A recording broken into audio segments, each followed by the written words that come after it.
हमारा एक झारखंड का लड़का था रवि, जो झारखंड से एक ड्रीम देखते देखते ग्लोबल प्लेटफॉर्म पे आया। वो क्या ड्रीम था जो आपको आज यहाँ तक ले गया? मैंने पूरा बचपन बिना बिजली के गुजारा है। मेरे अंदर हमेशा एक क्यूरियोसिटी थी चीज़ों को जानने की। मेरे इस जीवन में मैं कुछ ऐसा करना चाहता हूँ जहाँ मैं लोगों की मदद कर सकूँ, कुछ नया कर सकूँ। स्कूल में I was not the topper, very very average student. बहुत सारे लोगों ने बोला कि रवि तुम जीवन में कभी कुछ कर नहीं पाओगे क्योंकि तुम इंटेलिजेंट नहीं हो, तुम्हारे मार्क्स अच्छे नहीं आते। एक ऐसा इंसिडेंट हुआ था मेरे लाइफ में जिसकी वजह से मुझे लगा कि कहीं ना कहीं मैं अगर जर्नलिस्ट बन जाऊं तो मैं काफ़ी बदलाव ला सकता हूं अपने आसपास के लोगों में। अनफॉर्चुनेटली उस समय मेरी फैमिली की फाइनेंशियल कंडीशन इतनी अच्छी नहीं थी कि वो अफोर्ड कर पाते मेरा दिल्ली का एजुकेशन। आज अगर देखूं तो मैं जितना एक दिन में कमाता हूं उतनी ही फीस थी उस समय साल की। लेकिन आज के टाइम में जिस तरह से बच्चों के पास ज्ञान का सागर है, which is the internet, they are not taking advantage of it. They are wasting their time on social media, they are wasting their time on Instagram, TikTok. जिस मीडिया को मैं डेमोक्रेसी का फोर्थ पिलर समझता था, वो pillar already collapse हो चुका है। There is no reality in media. जो भी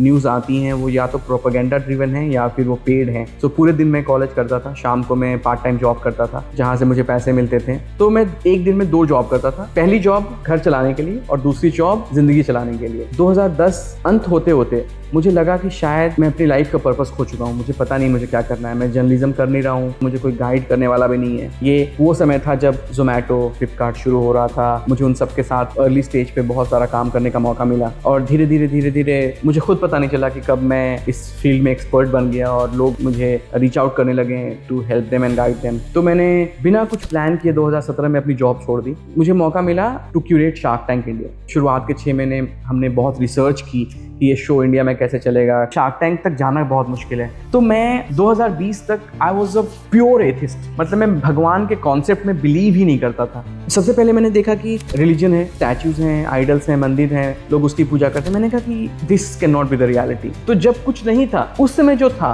वो रियल निराकार एनर्जी सोर्स है जो पूरे ब्रह्मांड को चलाता है। मैं पूरी कोशिश करूंगा कि ये मेरा आखिरी जन्म हो। I don't want to come back to this world again. Nonveg नहीं खाना चाहिए, बिल्कुल गलत है, लेकिन मैं खाता हूँ। Unfortunately in India what happens, हम गुरु को भगवान बना देते हैं, जो कि गलत है। स्विट्जरलैंड में एक जगह है CERN, CERN, they are trying to recreate big bang. उस प्रोजेक्ट बिल्डिंग के बाहर एक मूर्ति लगी है, पता है किसकी? तो आज अनफॉर्चुनेटली जो यूथ है वो 3 चीज़ों के लिए इस्तेमाल कर रही है मोबाइल और इंटरनेट का। Number 1 porn addiction, number 2 gambling and number 3 social media. और ये तीनों चीज़ें आपको बहुत नुकसान पहुंचाएंगी। टिकटॉक के 2 वेरिएंट हैं, एक चाइना के अंदर, एक चाइना के बाहर। चाइना के अंदर जो वेरिएंट है वो इंटेलिजेंट कंटेंट को प्रमोट करता है और जो बाहर है वो वल्गैरिटी, डांस, पॉर्न को प्रमोट करता है। अगर आप अपना अंग प्रदर्शन करके एक वल्गर डांस करके उसे टैलेंट का नाम दें, it's only soft prostitution, it's not talent. ये हमारी पूरी युवा पीढ़ी को बर्बाद कर रहा है और ये हमारे देश को पीछे ले जाएगा। इंडिया में अभी भी मुंबई जैसे शहर में भी बहुत सारे ऐसे लोग हैं जो अगर उनके पास एक मर्सिडीज या BMW गाड़ी आ जाती है और बड़ा घर है, they think we are so powerful. अगर रवि रंजन की लाइफ एक स्टार्टअप होती तो वो स्टार्टअप क्या होता? आई थिंक अगर मेरी लाइफ स्टार्टअप होती तो मेरी लाइफ होती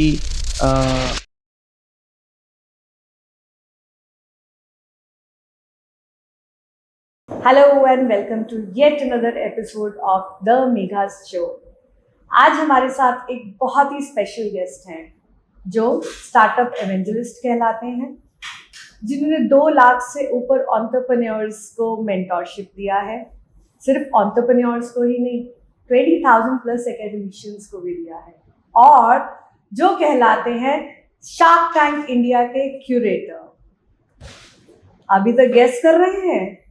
डोंट वरी, जल्दी ही हम उनकी जो लेयर्स हैं आज खोलेंगे, जो आज तक उन्होंने ना गूगल पे खोली है, ना लिंक्डइन पे खोली है, ना किसी सोशल मीडिया पे खोली है। आज हम एक ऐसे शख्स को लेकर आ रहे हैं जिसको शायद आप जानते तो हैं, मगर उसका एक साइड है जो बहुत ही पॉजिटिव साइड है, सीरीन साइड है। आज हम उनसे उसके बारे में जानेंगे। So welcoming to the show Ravi Ranjan. नमस्कार रवि। नमस्ते Megha, how are you doing? I am absolutely fine, how are you doing? Very good, thank you. तो सर, आज जैसे कि हमारा पहले से इंटरेक्शन हो चुका है कि आज हम कुछ ऐसा बताएंगे आपके बारे में हमारी ऑडियंस को जो आपने आज तक कभी नहीं खोला। मगर उससे पहले मैं जानना चाहूँगी, हमारा एक झारखंड का लड़का था रवि, जो झारखंड से एक ड्रीम देखते देखते ग्लोबल प्लेटफॉर्म पे आया। तो वो टर्निंग पॉइंट क्या था आपका? वो क्या ड्रीम था जो आपको आज यहाँ तक ले गया? बिल्कुल। झारखंड के एक बहुत छोटे से गांव से मैंने शुरुआत की। जपला नाम है उसका, पलामू में। और जब मैं बड़ा हो रहा था तो वो गांव, that village was the highest Naxal affected area in the country. बहुत सारी समस्याएं थी वहाँ पे। इनफैक्ट मेरे गांव में महीनों में एक बार बिजली आती थी। मतलब मैंने पूरा बचपन बिना बिजली के गुजारा है। तो लोग जो कहते हैं कि इसने स्ट्रीट लैम्प के नीचे पढ़ाई शुरू की, हमारे यहाँ तो स्ट्रीट लैम्प भी नहीं हुआ करती थी। हमने केरोसिन के लालटेन के अंदर पढ़ाई की और 3-3 4-4 महीने तक बिजली नहीं आती थी। जब भी बिजली आती थी हमारे गांव में, that was a moment of celebration. उसके बाद मैंने एक गवर्नमेंट स्कूल से पढ़ाई की, एक सरकारी स्कूल से। आज जब मैं स्कूल्स और कॉलेजेस के इंफ्रास्ट्रक्चर देखता हूँ, which is air conditioned, it looks like air conditioned resort less than a college. And then I look back at my school, जहाँ पे इंफ्रास्ट्रक्चर का नाम पे कुछ भी नहीं था। फॉरगेट अबाउट इंफ्रास्ट्रक्चर, हमारे यहाँ पे तो प्रॉपर चेयर टेबल भी नहीं हुआ करते थे। लेकिन एक चीज़ जो हमेशा मुझे मोटिवेट करती थी, वो कहीं ना कहीं, मुझे नहीं पता कि वो क्या कारण था, लेकिन मेरे अंदर हमेशा एक क्यूरियोसिटी थी, चीज़ों को जानने की इच्छा और चीज़ों को समझने की इच्छा। अनफॉर्चुनेटली जो मेरे टीचर्स थे वो भी ज़्यादा कुछ बता नहीं सकते थे। उस समय इंटरनेट नहीं हुआ करता था। मेरे पेरेंट्स ने बहुत कोशिश की मेरे सारे क्वेश्चंस का आंसर करने का, बट वो भी कंस्ट्रेंट थे, उनके पास भी सारे आंसर्स नहीं थे। तो शुरुआत के कई सालों तक, इनफैक्ट क्लास 12 तक, मेरे बहुत सारे सवाल मेरे मन में हुआ करते थे जिनके आंसर्स मुझे मिल नहीं पाते थे। लेकिन मुझे ये बात पता थी कि मेरे इस जीवन में मैं कुछ ऐसा करना चाहता हूँ जहाँ मैं लोगों की मदद कर सकूँ, कुछ अलग कर सकूँ, कुछ नया कर सकूँ, ऐसा जो टिपिकल ना हो। क्योंकि तो क्लास 12th तक आप ये ड्रीम लेकर चल रहे हैं? हाँ, ये ड्रीम मेरे ख्याल से जब से मेरी मेमोरी है बचपन से, तब से ये चीज़ मेरे अंदर थी कि नई चीज़ों के बारे में जानना, लोगों की मदद करना, कुछ ऐसा करना जो अलग हो। क्योंकि वहाँ पे टिपिकली लोग या तो सरकारी नौकरी की तलाश करते हैं या फिर डॉक्टर या इंजीनियर बनने की कोशिश करते हैं। मैंने कभी भी उन चीज़ों के ऊपर फोकस नहीं किया। तो आपने कब तक पढ़ाई किया झारखंड में? झारखंड में इनफैक्ट मैंने ऑलमोस्ट सारी पढ़ाई वहीं से की है, including your college? Including my college. उसके पीछे भी एक बहुत इंटरेस्टिंग कहानी है। तो स्कूल में I was not the topper. Forget about topper, मैं टॉपर के क्लोज भी नहीं था। I was a very very average student. तो जो सबसे ज़्यादा क्रिएटिव माइंड्स होते हैं वो स्टडीज में देखा गया है। द हिस्ट्री सेज कि क्रिएटिव माइंड्स जो होते हैं वो स्टडीज में कम और क्रिएटिविटी थॉट्स में ज़्यादा रहते हैं। तो लेकिन अनफॉर्चुनेटली हमारे समाज में अभी भी क्रिएटिविटी या इंटेलिजेंस को डिग्री से तोला जाता है। और वो चीज़ मैंने भी फेस की, जहाँ पे मेरे मार्क्स या मेरे डिग्रीज के ऊपर लोग सवाल उठाते थे। मेरे रिलेटिव्स बहुत सारी चीज़ें पूछते थे। इनफैक्ट बहुत सारे लोगों ने बोला कि रवि, तुम जीवन में कभी कुछ कर नहीं पाओगे क्योंकि तुम इंटेलिजेंट नहीं हो, तुम्हारे मार्क्स अच्छे नहीं आते। मैंने उन चीज़ों को कभी सुन के अपने दिल से नहीं लगाया। I always use to listen and just move on, because मुझे पता था कि जो मैं करना चाहता हूँ उसका रास्ता अलग है। उसका रास्ता इतना आसान नहीं हो सकता कि आप पढ़ाई करो और वहाँ पहुँच जाओ। एक इंटरेस्टिंग फैक्ट ये है कि जब मैंने अपना 12th फिनिश किया और मुझे कॉलेज जाना था, मुझे तब तक एक ऐसा इंसिडेंट हुआ था मेरे लाइफ में जिसकी वजह से पहली बार मैं अपने गांव को छोड़ के शहर गया, चंडीगढ़। वो पहला शहर था जो मैंने देखा। पहली बार मैंने मल्टीप्लेक्स देखा, पहली बार मैंने मैकडॉनल्ड्स देखा, पहली बार मैंने मॉल्स देखे। आई वाज वेरी सरप्राइज कि मैंने भी वो फर्स्ट टाइम ही देखा था। आई कम फ्रॉम चंडीगढ़, तो चंडीगढ़ सेम मॉल और मल्टीप्लेक्स मैंने देखा है। तो मैंने वो देखा and I was very intrigued. And fortunately I think this was class 12th and I was studying as a private student. मतलब मैं किसी कॉलेज से नहीं पढ़ता था, मैं बस एक प्राइवेट कॉलेज से एफिलिएट होके मैं एग्ज़ाम देने की तैयारी कर रहा था। तो मैं चंडीगढ़ में 1-1.5 साल रहा था। तो वहाँ पे मैंने एक जर्नलिस्ट को देखा। She was a female journalist. And पहली बात तो मेरे लिए बहुत आश्चर्य वाली बात थी कि एक फीमेल जर्नलिस्ट है and she was very confident. और मेरे अंदर तो बहुत सारे हिचक थी, फिर भी मैंने उससे सवाल पूछा कि आपने कैसे किया, आप कैसे बने। तो she was very kind. She told me कि मैंने ये पढ़ाई की, जर्नलिज्म की पढ़ाई की और मैं जर्नलिस्ट बनी। और मुझे लगा कि कहीं ना कहीं मैं अगर जर्नलिस्ट बन जाऊं तो मैं काफ़ी बदलाव ला सकता हूं अपने आसपास के लोगों में। तो फिर मैंने उस समय 2003 की बात है, इंटरनेट शुरू हुआ था नया नया। थैंकफुली मेरे मामा जी गूगल में काम करते थे और इस वजह से उनके घर पे एक कंप्यूटर इंटरनेट कनेक्शन के साथ था। तो वो मेरा पहला अनुभव था टेक्नोलॉजी के साथ। उसके पहले तो सिर्फ लैंडलाइन फ़ोन्स या ब्लैक एंड वाइट टीवीज़ देखे थे मैंने। तो मैंने वहाँ पे सर्च करना शुरू किया कि जर्नलिज्म की पढ़ाई कैसे होती है, क्या कर सकते हैं। मैंने देखा कि दिल्ली यूनिवर्सिटी में बहुत अच्छे कोर्सेज़ हैं और मैंने बहुत मेहनत की और दिल्ली यूनिवर्सिटी का एक जॉइंट एग्जामिनेशन होता है जिसमें मेरा सिलेक्शन हो गया और मुझे एक सीट भी ऑफ़र हुई। अनफॉर्चुनेटली उस समय मेरी फैमिली की फ़ाइनेंशियल कंडीशन इतनी अच्छी नहीं थी कि वो अफोर्ड कर पाते मेरा दिल्ली का एजुकेशन। इनफैक्ट आज अगर मैं देखूं तो मैं जितना एक दिन में कमाता हूं उतनी ही फीस थी उस समय, लेकिन साल की, लेकिन उस समय के लिए वो काफ़ी थी। In a way I should have been disappointed, but मैंने कहा नहीं, a college would not decide my destiny. मैंने कहा कोई बात नहीं, मैं अपनी डेस्टिनी खुद लिखूंगा। और फिर मैंने जर्नलिज्म की पढ़ाई की, लेकिन रांची से की। रांची में एक बहुत अच्छा कॉलेज, सेंट जेवियर्स कॉलेज, वहाँ से मैंने 3 साल का बैचलर्स प्रोग्राम किया journalism, film making, mass communication में। और कहीं ना कहीं वो एक बहुत बड़ा टर्निंग पॉइंट था मेरे लाइफ में, जहाँ पे मैंने उस 3 साल के प्रोग्राम में मैंने बहुत सारी फिल्में देखी, क्योंकि मेरा एक सब्जेक्ट था फिल्म अप्रिसिएशन। और मुझे लगता है कहीं ना कहीं फिल्मों ने एक बहुत ही एबल टीचर का काम किया मेरे लिए, जहाँ मैंने बहुत सारी चीज़ें सीखी हैं उनसे। तो ये मेरा शुरुआती सफ़र था। तो कैसी फिल्म्स देखते थे आप? बहुत सारी फिल्में देखी मैंने 3 साल में, करीब 1000 से ज़्यादा फिल्में देखी होंगी। And these are some of the best and finest movies in the world.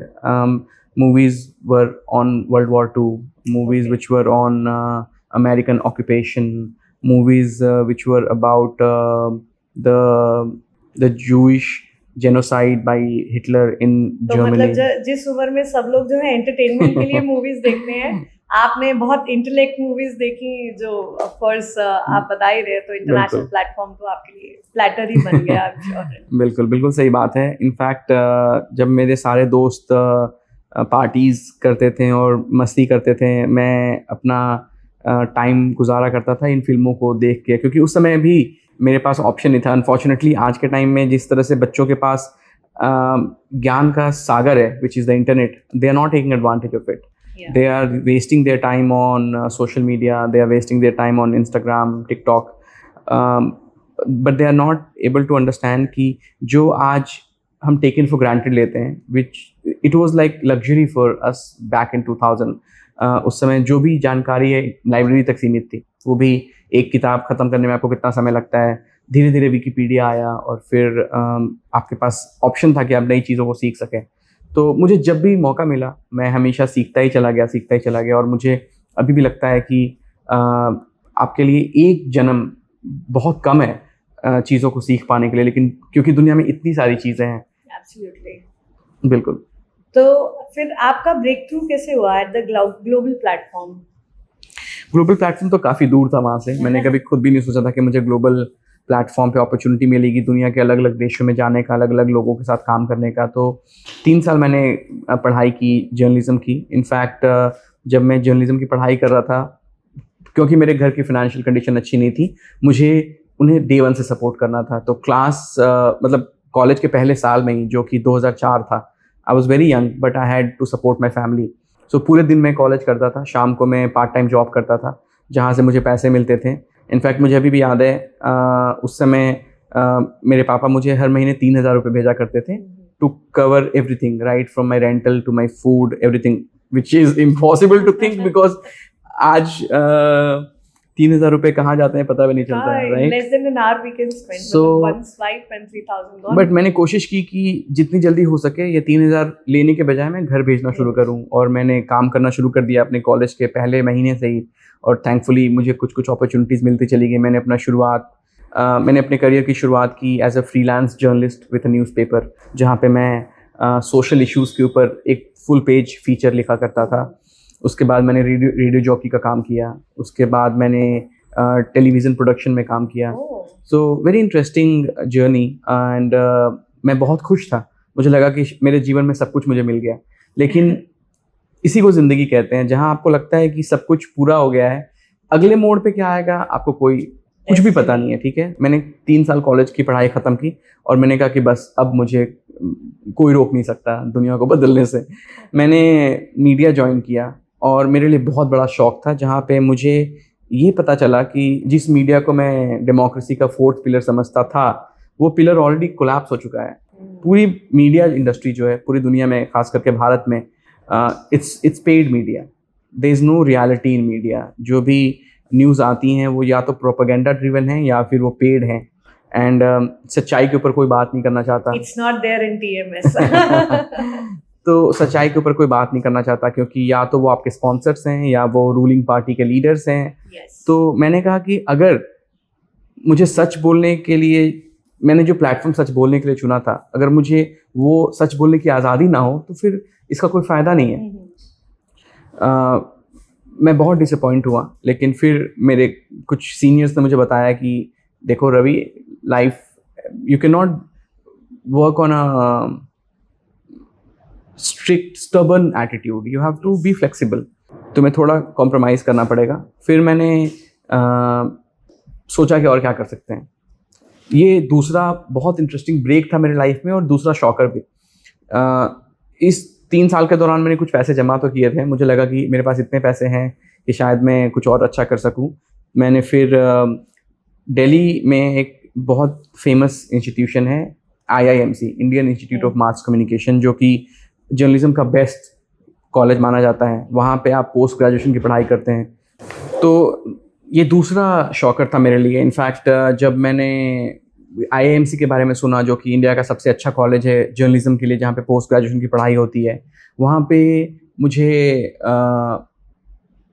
वहाँ पे हज़ारों लोग अप्लाई करते हैं और कुछ लोगों का सिलेक्शन होता है। मेरा सिलेक्शन उस प्रोग्राम में हो गया और मुझे लगा कि शायद अब मेरी लाइफ का बहुत इंपॉर्टेंट टर्निंग पॉइंट होगा। बट अनफॉर्चुनेटली जब हमने कैलकुलेट किया तो हमारे पास इतने पैसे नहीं थे कि हम वो कोर्स कर सकें। और दूसरी बार मुझे लाइफ में शॉकर मिला। बट अगेन फिर मैंने सोचा कोई बात नहीं, कॉलेज मेरी फ्यूचर को डिसाइड नहीं करेगा। और फिर मैंने वो कोर्स छोड़ दिया सेलेक्ट होने के बावजूद। फिर वहाँ पे एक बहुत इंटरेस्टिंग फेज़ था मेरी लाइफ का। मेरा एक फ्रेंड था जो ऑल इंडिया रेडियो में रेडियो जॉकी का काम करता था। उसने मुझे बोला कि तुम चाहो तो तुम वहाँ पे ऑडिशन दे सकते हो रेडियो जॉकी की पोजीशन के लिए। और मैंने वो ऑडिशन दिया। तो टिपिकली वो क्या करते हैं, आपको एक स्क्रिप्ट लिखने के लिए बोलते हैं। आप वो स्क्रिप्ट लिखो और उसके बाद आप उसको शूट करो। जब मैं वो स्क्रिप्ट पढ़ रहा था, it was a very serious script, but people were laughing. I was like, why are they laughing, this is a serious script. मुझे उस समय पता चला पहली बार कि मेरी जो लैंग्वेज है उस पर काफ़ी इन्फ्लुएंस है मेरी मदर टंग का, जो कि भोजपुरी या बिहारी। मैं भोजपुरी तो नहीं बोलता, बट बिहारी लैंग्वेज, जहाँ पे श और स में मुझे ज़्यादा अंतर नहीं पता आता था। तो पहली बार मुझे ये समझ में आया कि मेरे लैंग्वेज की वजह से मुझे चैलेंज हो रहे हैं। मुझे श और स में अंतर नहीं आता था और भी कई सारी चीज़ें, एंड वो मुझे अच्छा नहीं लगा। मैंने कहा कि मेरे पास इतनी सारी जानकारी है, मेरे पास इतना सारा इंटेलिजेंस है, just because I'm not able to speak properly, I should not be made fun of. That's when I decided कि नहीं, मुझे सीखना है।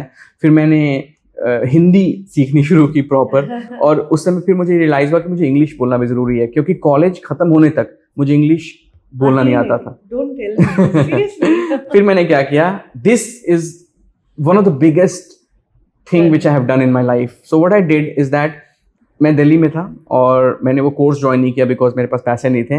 मैंने एक दूसरा जॉब शुरू किया और मैं वो जॉब करता था दिन में। फिर मैंने एक कॉल सेंटर ज्वाइन किया, जहां मैं रात को 10 बजे से सुबह 4 बजे तक कॉल सेंटर में काम करता था। मैं घर आता था, 5 घंटे सोता था, दिन में फिर से जॉब करता था। तो मैं एक दिन में 2 जॉब करता था। पहली जॉब घर चलाने के लिए और दूसरी जॉब जिंदगी चलाने के लिए, क्योंकि मुझे इंग्लिश सीखनी थी। और अगले 1 साल मैंने बहुत मेहनत की और मैंने इंग्लिश सीखी उस कॉल सेंटर में। थैंकफुली वो मुझे पैसे देते थे, लेकिन वहाँ मुझे मौका मिला इंग्लिश सीखने का। और फिर मैंने पीछे मुड़ के दोबारा कभी देखा नहीं। ये बात है 2008 की। और 2008 से 2010 के दौरान 2 साल मैंने बहुत सारे जॉब्स किए, अलग अलग और जॉब्स किए। और इस दौरान मैंने एक इवेंट मैनेजमेंट का प्रोग्राम भी किया और मैं इवेंट मैनेज करने लगा। इनफैक्ट उस समय मैं पुणे में था। मैंने कॉमनवेल्थ यूथ गेम्स जो बालेवाड़ी में हुए थे, वो पूरा उस टीम का मैं हिस्सा था। हज़ारों लोग वहाँ काम कर रहे थे, रोडीज, फेमिना, इस तरह के शोज़ में जो इवेंट का काम होता है वो सारा कुछ मैंने किया। लेकिन मुझे बहुत जल्दी रियलाइज़ हो गया कि ये वो चीज़ बिल्कुल भी नहीं है जिससे मैं दुनिया बदल सकता हूँ या कुछ बड़ा कर सकता हूँ। बट 2010 अंत होते होते मुझे लगा कि शायद मैं अपनी लाइफ का पर्पस खो चुका हूँ। मुझे पता नहीं मुझे क्या करना है। मैं जर्नलिज्म कर नहीं रहा हूँ, इवेंट मैनेजमेंट में मुझे इंटरेस्ट नहीं है, मुझे जो बड़ा करना है क्या है वो पता नहीं है, मुझे कोई गाइड करने वाला भी नहीं है। And this is when I think something happened which I don't know how it happened, call it a divine intervention or something. I got an opportunity to join in the events team of a company called Indian Angel Network in Delhi, which was a incubation and angel network for entrepreneurship. उस समय तक मुझे entrepreneurship word भी नहीं पता था। लेकिन again I was a hustler, I was a person who wanted to achieve something. तो मैंने क्या किया कि मैंने उस कंपनी में अप्लाई किया और मुझे जॉब मिल गई। जॉब के पहले दिन ही मुझे वहाँ पे पूछा गया कि आपको एंटरप्रेन्योरशिप के बारे में कितना पता है। मैंने बहुत रिसर्च की थी, मैंने कहा हाँ मुझे पता है, ये ऐसे होता है वैसे होता है। दे सेड कि why don't you try in the incubation as well. मैंने कहा बिल्कुल, I would love to do that. फिर वहाँ अगले 2 महीने तक मैंने सीखा कि इंक्यूबेशन का मतलब क्या होता है, स्टार्टअप का मतलब क्या होता है, एंटरप्रेन्योरशिप का मतलब क्या होता है। आज अगर मैं लोगों को बताऊंगा कि मुझे एंटरप्रेन्योरशिप के बारे में कोई जानकारी नहीं थी, वो शायद बिलीव ना करें, क्योंकि मेरे नाम के साथ एंटरप्रेन्योरशिप इवेंजलिस्ट वर्ड जुड़ चुका है। मैंने लाखों लोगों को हेल्प किया है, बट उस समय मुझे उसके बारे में कोई जानकारी नहीं थी। लेकिन थैंकफुली मुझे बहुत अच्छे अच्छे लोग मिले जिन्होंने मुझे गाइड किया, मुझे मेंटोर किया। और 2010 से लेके 2013 तक मैंने इंडियन एंजल नेटवर्क में काम किया और वहाँ पे मुझे मौका मिला स्टार्टअप्स को बहुत नज़दीक से देखने का। इनफैक्ट ये वो समय था जब भारत में मुश्किल से 300 से 400 स्टार्टअप होंगे।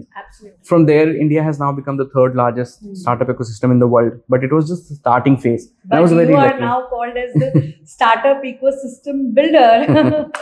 तो आई थिंक कहीं ना कहीं इंडियन एंजल नेटवर्क का बहुत बड़ा योगदान है इस चीज़ को करने में। वहाँ पे मैं इंक्यूबेशन भी चलाता था और साथ ही साथ एंजल नेटवर्क को भी मैनेज करता था। ये वो समय था जब जोमेटो शुरू हो रहा था, फ्लिपकार्ट शुरू हो रहा था, योर स्टोरी शुरू हो रहा था, और मुझे उन सब के साथ अर्ली स्टेज पे बहुत सारा काम करने का मौका मिला।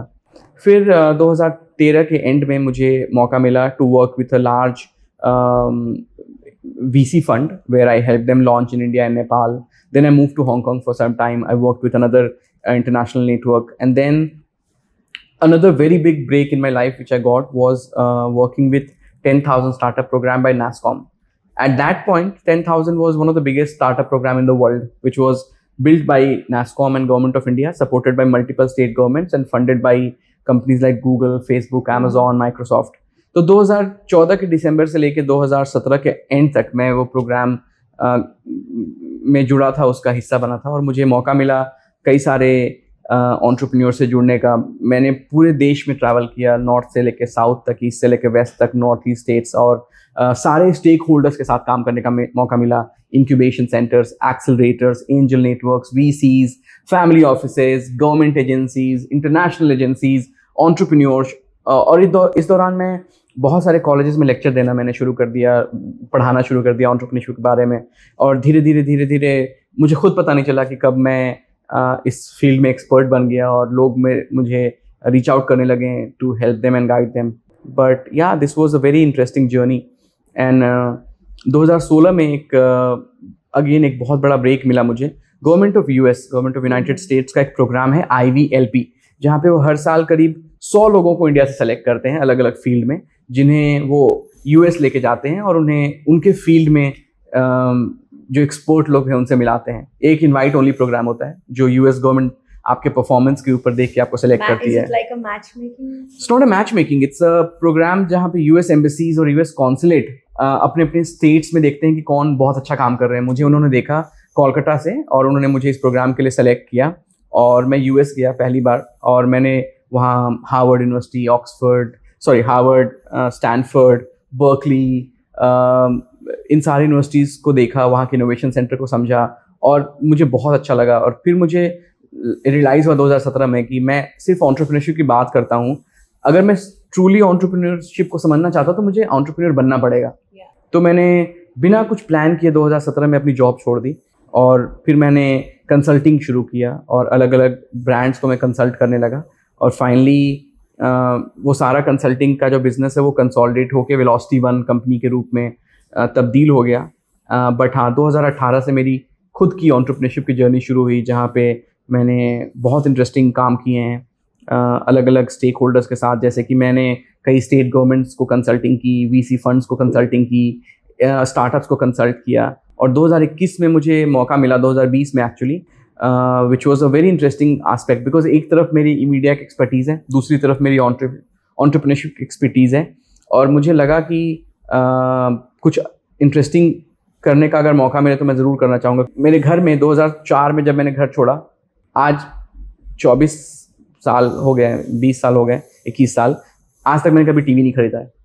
तो मेरे घर पे टीवी नहीं है, मैं टीवी ना देखता हूँ, ना मैं टीवी देखना प्रमोट करता। नहीं, नेटफ्लिक्स में देखता हूँ कभी कभी डॉक्यूमेंट्रीज या इंटरेस्टिंग चीज़ें, उसके बारे में बात करेंगे, सोशल मीडिया के बारे में।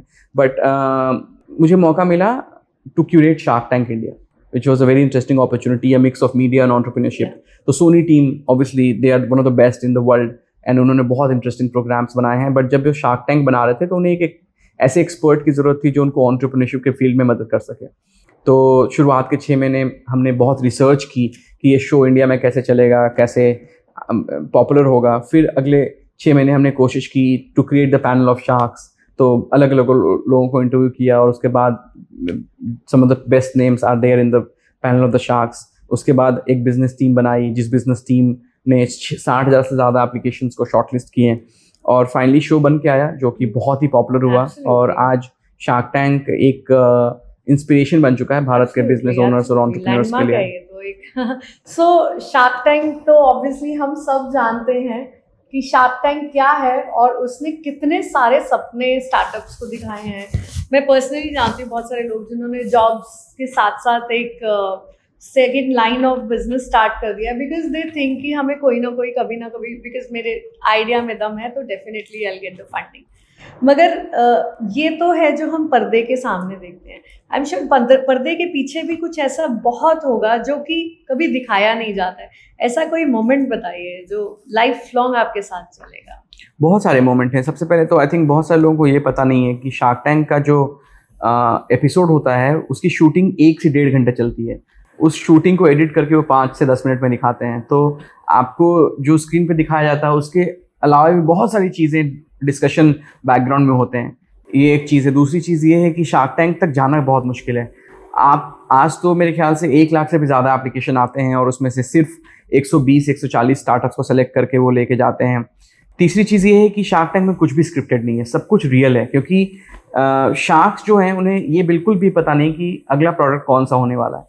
और वो स्टार्टअप्स आते हैं और वहाँ पे वो पिच करना शुरू करते हैं। तो पहली बार वो उनसे इंटरेक्ट करते हैं, तो वो सारा रिएक्शन, सारा एक्शन जो आप देखते हैं वो बिल्कुल रियल है, उसमें कोई स्क्रिप्ट नहीं इन्वॉल्व होती है। इसके अलावा कोई आपका हार्ट मेल्टिंग मोमेंट हो? बहुत सारे हार्ट मेल्टिंग मोमेंट हैं। ऐसी ऐसी कहानियाँ स्टेज पे देखने को मिली जो बहुत ही इंटरेस्टिंग थी। जैसे कि शार्क टैंक सीजन 1 में एक स्टोरी थी झाजी पिकल स्टोर, झाजी अचार। उसमें ननद और भाभी 2 हैं दरभंगा बिहार से। उन्होंने एक बिजनेस शुरू किया कोविड के दौरान अचार का। अभी अचार पापड़ ऐसी चीज़ें हैं जो ऑलमोस्ट आप हर गली मोहल्ले में लोगों को देखेंगे बनाते हुए, बट उन्होंने एक बहुत इंटरेस्टिंग मॉडल बनाया था। उन्होंने बिहार के बहुत सारे ऐसे फ्लेवर्स हैं जो लोग भूल चुके हैं, उन फ्लेवर्स को उन्होंने फिर से एक जीवन दिया, और उन्होंने जो बिज़नेस शुरू किया बहुत इंटरेस्टिंग था। ज़्यादा फॉर्मल एजुकेशन है नहीं उनके पास, ज़्यादा बिजनेस की एक्सपर्टीज़ नहीं है, लेकिन उन्होंने एक बहुत अच्छी स्टोरी को लिया और उसको उन्होंने बिजनेस बनाया। और आई थिंक आपने देखा होगा सीज़न 1 में उन्हें शार्क टैंक पे पैसे नहीं मिले, लेकिन अगले सीज़न में आपने देखा विनीता और नमिता दोनों स्पेशली दरभंगा गए और वहाँ उनके घर जाके उनको चेक दिया उन्होंने। उसके साथ ही साथ दूसरी एक स्टोरी बहुत इंटरेस्टिंग थी जुगाड़ू कमलेश की, जो कि महाराष्ट्र से ही आई थिंक कोल्हापुर या किसी और गाँव से हैं। And उन्होंने he is like जुगाड़ू, right? He trying to figure out everything on his own and he has built a very interesting device. And उसने कहा कि शो पे कहा बहुत इमोशनल होके कि मुझे कौन पैसे देगा, मुझे कौन सपोर्ट करेगा। एंड तब पीयूष ने बोला कि मैं तुम्हें सपोर्ट करूंगा। And it became one of the most popular episode of shark tank. And जब आप ऐसी कहानियाँ देखते हैं जहाँ पे एक छोटी सी मदद जो आपके और मेरे लिए शायद छोटी हो, किसी का पूरा जीवन बदल सकती है, तो ऐसे बहुत सारी स्टोरीज आती हैं शार्क टैंक में। और कभी ऐसा होता है कि जो शार्क्स हैं वो रो रहे हो एंटरप्रेन्योर्स की स्टोरी बिल्कुल बिल्कुल, या बैक स्टेज टीम में आप लोग बैठे हैं, कभी आप रो रहे हो और वो शायद दिखाया जाए। आई थिंक 2 स्टोरीज हैं जो सीजन 2 और 3 में आई थी शायद। एक है स्टोरी फ्लैट हेड की, विच is a shoe brand, and दूसरी स्टोरी है स्टेज की। तो फ्लैट हेड जो है वो जब उन्होंने ऑडिशन दिया था, अप्लाई किया था, तब उनकी कंपनी बहुत अच्छी चल रही थी। लेकिन जब वो शूट के समय आए, उनकी कंपनी ऑलमोस्ट बंद होने के कगार पे आ गई थी, और जब टेलीकास्ट हुआ कंपनी ऑलरेडी बंद हो चुकी थी। बट इस 6 महीने के दौरान उस फाउंडर ने बहुत सारी चीजें देखी, बहुत सारा स्ट्रगल देखा, और उस स्ट्रगल को उसने बताया, and he was crying, and a lot of sharks I saw they were teary eyed. उन्होंने वो एक्सपीरियंस किया, फील किया कि एक एंटरप्रेन्योर के लिए कितना मुश्किल होता है। दूसरी स्टोरी है, मेरे एक बहुत अच्छे दोस्त हैं विनय, उनकी कंपनी स्टेज। तो स्टेज एक बड़ी इंटरेस्टिंग कहानी है। उनकी कंपनी थी, बहुत अच्छा काम कर रही थी, करोड़ों रुपए कमा रहे थे। रातों रात कुछ पॉलिसी चेंजेस हुए मेटा फेसबुक में, और उनकी कंपनी बंद हो गई, और उनके सारे सपने टूट गए। फिर वहां से उन्होंने कैसे एक एक पीस को जोड़ा और फिर नई कंपनी बनाई स्टेज। वो भी कहानी बहुत ही इंस्पिरेशनल थी। तो ऐसे किस्से तो आते रहते हैं। मगर बहुत सारी ऐसी कंपनीज हैं जो कि शार्क टैंक तक नहीं पहुंच पाती हैं, and I know for sure कि आप उन कंपनीज को भी अपने लेवल पे सपोर्ट कर रहे हो, इसीलिए आपको स्टार्टअप्स का मसीहा भी कहा जाता है। So how are you able to do that? मैंने पर्सनली देखा, जैसे अभी रिसेंटली लास्ट वीक आपने 3 कंपनीज को फंडिंग दिलवाई। So how are you managing all this? तो आई थिंक मैं बहुत सारे वीसी फंड्स के साथ जुड़ा हुआ हूँ, जहाँ पे हमने अलग अलग कंपनीज में इन्वेस्ट किया। जैसे कि कुछ साल पहले तक मैं एक बहुत बड़े वीसी नेटवर्क का हिस्सा था, जिसमें टोटल 5 वीसी फंड्स हैं। तो उस कंपनी के थ्रू हमने 400 से भी ज़्यादा स्टार्टअप में इन्वेस्ट किया, और वो कंपनीज बहुत बड़ी हो गई हैं। उसके अलावा मेरी जो कंपनी वेलोसिटी वन, जहाँ पे मैं एडवाइज़र हूँ, मैंने ये कंपनी शुरू की थी, लेकिन अब मेरी टीम ये कंपनी चलाती है। हम स्टार्टअप्स के साथ काम करते हैं, हम वीसी फंड्स के साथ काम करते हैं, हम एंजल नेटवर्क के साथ काम करते हैं, और हमारे पास डिमांड और सप्लाई दोनों है। तो हमें पता है कि एक स्टार्टअप को पैसे चाहिए, और हमें पता है कि एक इन्वेस्टर उस तरह के स्टार्टअप में पैसा डालना चाहता है। तो जो मैच मेकिंग का काम है, हम वो भी करते हैं, और हम उन स्टार्टअप्स को सही इन्वेस्टर्स तक जोड़ते हैं। उसके साथ ही साथ इंडिया में और इंडिया के बाहर हम बहुत सारे इवेंट्स ऑर्गेनाइज करते हैं, जहाँ पे स्टार्टअप्स और इन्वेस्टर्स को हम एक प्लेटफॉर्म पे लाते हैं, ताकि वो एक दूसरे से मिल सकें, बात कर सकें, और होपफुली उनको इन्वेस्टमेंट मिल सके। तो अगर किसी को आपसे कनेक्ट करना हो, स्टार्टअप को या इन्वेस्टर को, तो वो कैसे आपसे कनेक्ट करेंगे? टिपिकली तो वो हमारे वेबसाइट पे आते हैं, v1businessstudio.com हमारा वेबसाइट है। So guys, v1businessstudio.com नोट कर लीजिए। या फिर मेरा लिंक्डइन है, रवि के रंजन ऑन लिंक्डइन। तो वहाँ पे लोग रीच आउट करते हैं। अनफॉर्चुनेटली अब लिंक्डइन पे करीब 40,000 से ज़्यादा लोग मुझे फॉलो करते हैं, तो सारे मैसेजेस देखना तो पॉसिबल नहीं है। बट फिर भी मैं कोशिश करता हूँ कि जो भी जेन्युइन मैसेजेस मुझे लगते हैं, जहाँ पे सच में मुझे लगता है कि मेरी मदद से इस कंपनी को फ़ायदा होगा, मैं उस पर्टिकुलर स्टार्टअप को हेल्प करने की पूरी कोशिश करता हूँ। तो अगर मैं उस झारखंड के लड़के रवि से ये पूछूं, जब उसकी एफर्ट्स के थ्रू किसी स्टार्टअप को फंडिंग मिल जाती है, उसके सपने पूरे होने का एक राह मिल जाता है, तो उस रवि को कैसा लगता है? नहीं, बिल्कुल। आई थिंक जब मैं स्कूल में था, जब मेरे पास कोई विजन नहीं था, मेरे पास कोई रास्ता नहीं था, कोई रोड मैप नहीं था, कोई मेंटोर नहीं था, कोई मुझे बताने वाला नहीं था कि आप लाइफ में क्या करोगे। आई थिंक ये वो सपना था जो मैं उस समय देखता तो था, बट मुझे दिखता नहीं था कि मैं क्या करना चाहता हूँ। तो कहीं ना कहीं यही मैं करना चाहता था, जहाँ पे मैं हज़ारों लाखों लोगों की मदद करना चाहता था। और आज जब मैंने 2 लाख से ज़्यादा स्टार्टअप्स को हेल्प किया है, तो मुझे लगता है, इनफैक्ट अभी भी टीचर्स डे पे और मेरे बर्थडे पे हज़ारों मैसेजेस आते हैं मुझे, जहाँ पे लोग मुझे ये कहते हैं कि रवि, बिकॉज आपने 2014 में आईआईटी दिल्ली में एक लेक्चर दिया था, या 2015 में आपने आईआईटी चेन्नई में लेक्चर दिया था, मैंने जॉब नहीं की, मैं अपना स्टार्टअप कर रहा हूँ, या मैं जॉब करता था, मैंने जॉब छोड़ के अपना स्टार्टअप शुरू किया है। एंड जब वो कहते हैं कि you might not know me personally, but I consider you as my teacher, I keep following you, और आपके चीज़ों की वजह से मैं ये करता हूँ। मुझे यकीन नहीं होता कि कोई एक ऐसा इंसान जिससे मैं कभी मिला नहीं हूँ, और वो मेरी चीज़ों को देख कर, सीख कर अपने लाइफ में कुछ बदलाव ला रहा है। आई थिंक मेरे लिए बहुत बड़ी सफलता है, और मैं ये अचीव कर पाया। और बहुत कम लोग होते हैं जिनको जीवन में ये मौका मिलता है कि उनके एफर्ट की वजह से लोगों की मदद हो, क्योंकि अनफॉर्चुनेटली हमारे इस जीवन में हमारे ऊपर बहुत सारी पर्सनल रिस्पॉन्सिबिलिटीज़ हैं। आपको अपना खुद का घर चलाना है, अपनी फैमिली की देखभाल करनी है, आसपास की तकलीफ़ों देखनी है, तो लोगों के पास ये बैंडविड्थ नहीं है कि वो दूसरों की मदद कर सकें।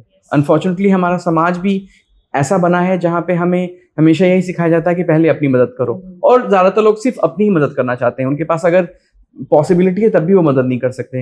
लेकिन कहीं ना कहीं मैंने जो अभाव देखे, मैंने जो हार्डशिप्स देखी अपनी लाइफ में, उसकी वजह से मेरे अंदर ये हमेशा एक नेचुरल इंस्टिंक्ट है कि मैं पहले दूसरों की मदद करना चाहता हूँ बजाय अपनी मदद करने के। इनफैक्ट कई बार ऐसा भी हुआ है कि मेरे फ्रेंड्स, मेरे फैमिली वाले बोलते हैं कि तुम इतना क्यों करते हो, बट अगर मैं कभी किसी को तकलीफ में देखूं तो ना चाहते हुए भी मैं कोशिश करता हूं कि मैं उसकी मदद करूं, क्योंकि आप जानते हैं आज के टाइम पे लोग चाहते हैं कि वो किसी प्रॉब्लम में ना फंसें। अगर आप किसी की मदद करने जा रहे हो, you never know what will happen, but then I believe कि अगर only if you are lucky, अगर आपके पास्ट लाइफ के अच्छे कर्म हैं, तब आपको मौका मिलता है कि आप किसी की मदद कर सकें। Absolutely. You have to be lucky to help someone, because if you're not a good person, you're not a lucky person, you would never get an opportunity to help someone. Absolutely. Opportunity सबके पास आती नहीं है, ये बात तो बिल्कुल सही है।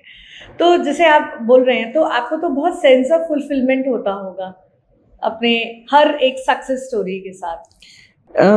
एक्चुअली मुझे लगता है कि मैंने अभी सिर्फ शुरुआत की और मैं अभी पहले पायदान पे पहुंचा हूं। अभी मुझे बहुत कुछ अचीव करना है, क्योंकि मुझे लगता है कि इंसान का जो एक जीवन है 60 से 70 साल का, वो बहुत कम है कुछ भी अचीव करने के लिए। अगर लोग ये समझते कि मैंने बहुत कुछ अचीव कर लिया अपने लाइफ में, तो वो या तो शॉर्ट साइटेड है या उनको असलियत की जानकारी नहीं है।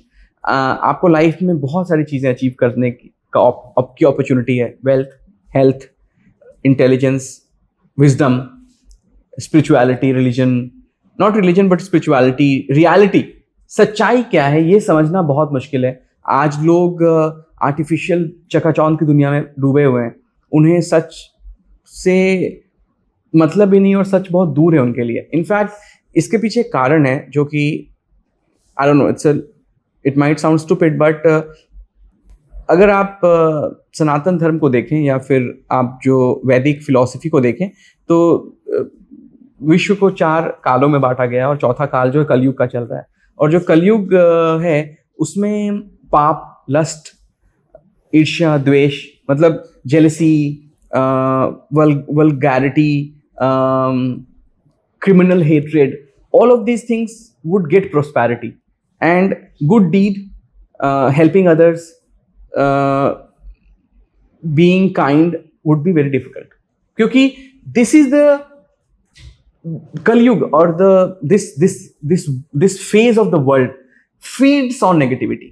Yeah. तो जितनी नेगेटिविटी आप देंगे उतना आप एक्चुअली आप देखेंगे लाइफ में कि बहुत सारे लोग हैं जो गलत काम करते हैं बट वो पॉपुलर हैं, उनके पास पैसे भी आ रहे हैं, क्योंकि कहीं ना कहीं मैं इस चीज़ को बिलीव करता हूँ कि इस लाइफ ऑफ स्टेज में, कलयुग में, नेगेटिविटी को ज़्यादा बढ़ोतरी मिलेगी और जो नेगेटिव हैं उन्हें जल्दी फेम मिलेगा। लेकिन ऑब्वियसली वो फेम सही नहीं है और वो फेम लॉन्ग लास्टिंग नहीं है। तो बॉटम लाइन इज कि there is a lot of noise and people choose noise, people choose easy path rather than the difficult path, because obviously difficult path चलना बहुत मुश्किल है। मैं अभी रिसेंटली कहीं रीड कर रही थी कि जैसे आपने अभी बोला कि when we do more negative things we get more fame, prosperity ज़्यादा आती है। तो they were saying कि आज की डेट में हमारे घर में कुलक्ष्मी ज़्यादा आ रही है, सुलक्ष्मी नहीं आ रही है, क्योंकि कलयुग चल रहा है, like you just said. So आप all through I've been seeing that you talk a lot about life, how it's transforming. So you believe in past life regression? Honestly, I believe that spirituality or your belief system about such things is very personal. Yes. That's why मैं कभी share नहीं करता हूँ कभी किसी के सामने, लेकिन I think on your platform I'll try and share some of my thought process.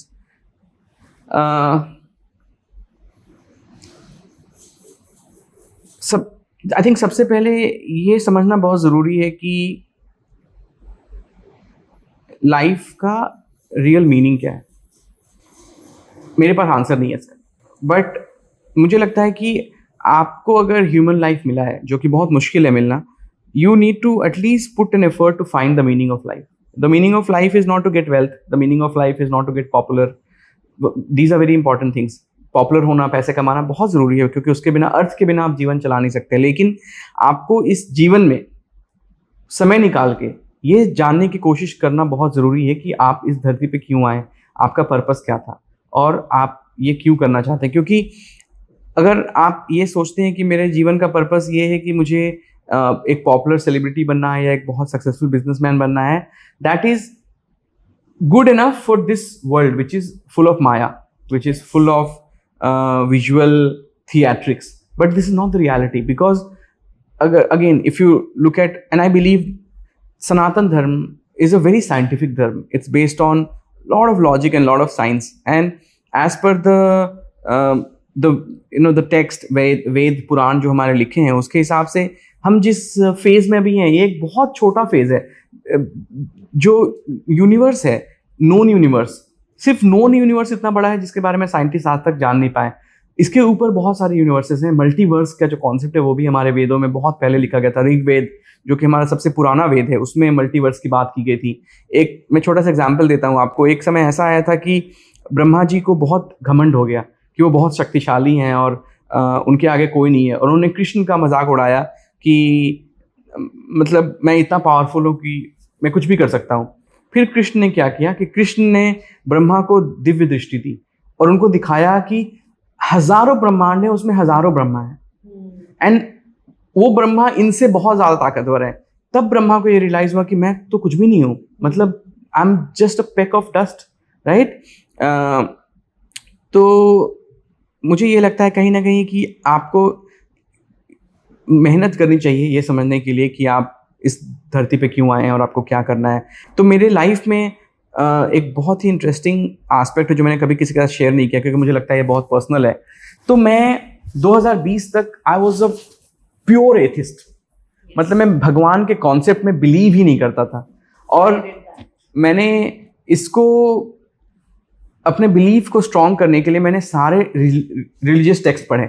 मैंने गीता पढ़ी, मैंने पुराण पढ़े, मैंने कुरान पढ़ा, मैंने बाइबल पढ़ा, मैंने old testament, new testament, Hebrew Bible, सब कुछ पढ़ा मैंने, जस्ट सो दैट जब मैं आर्ग्यू करूं लोगों से तो मैं उनको हरा सकूं लॉजिक के through.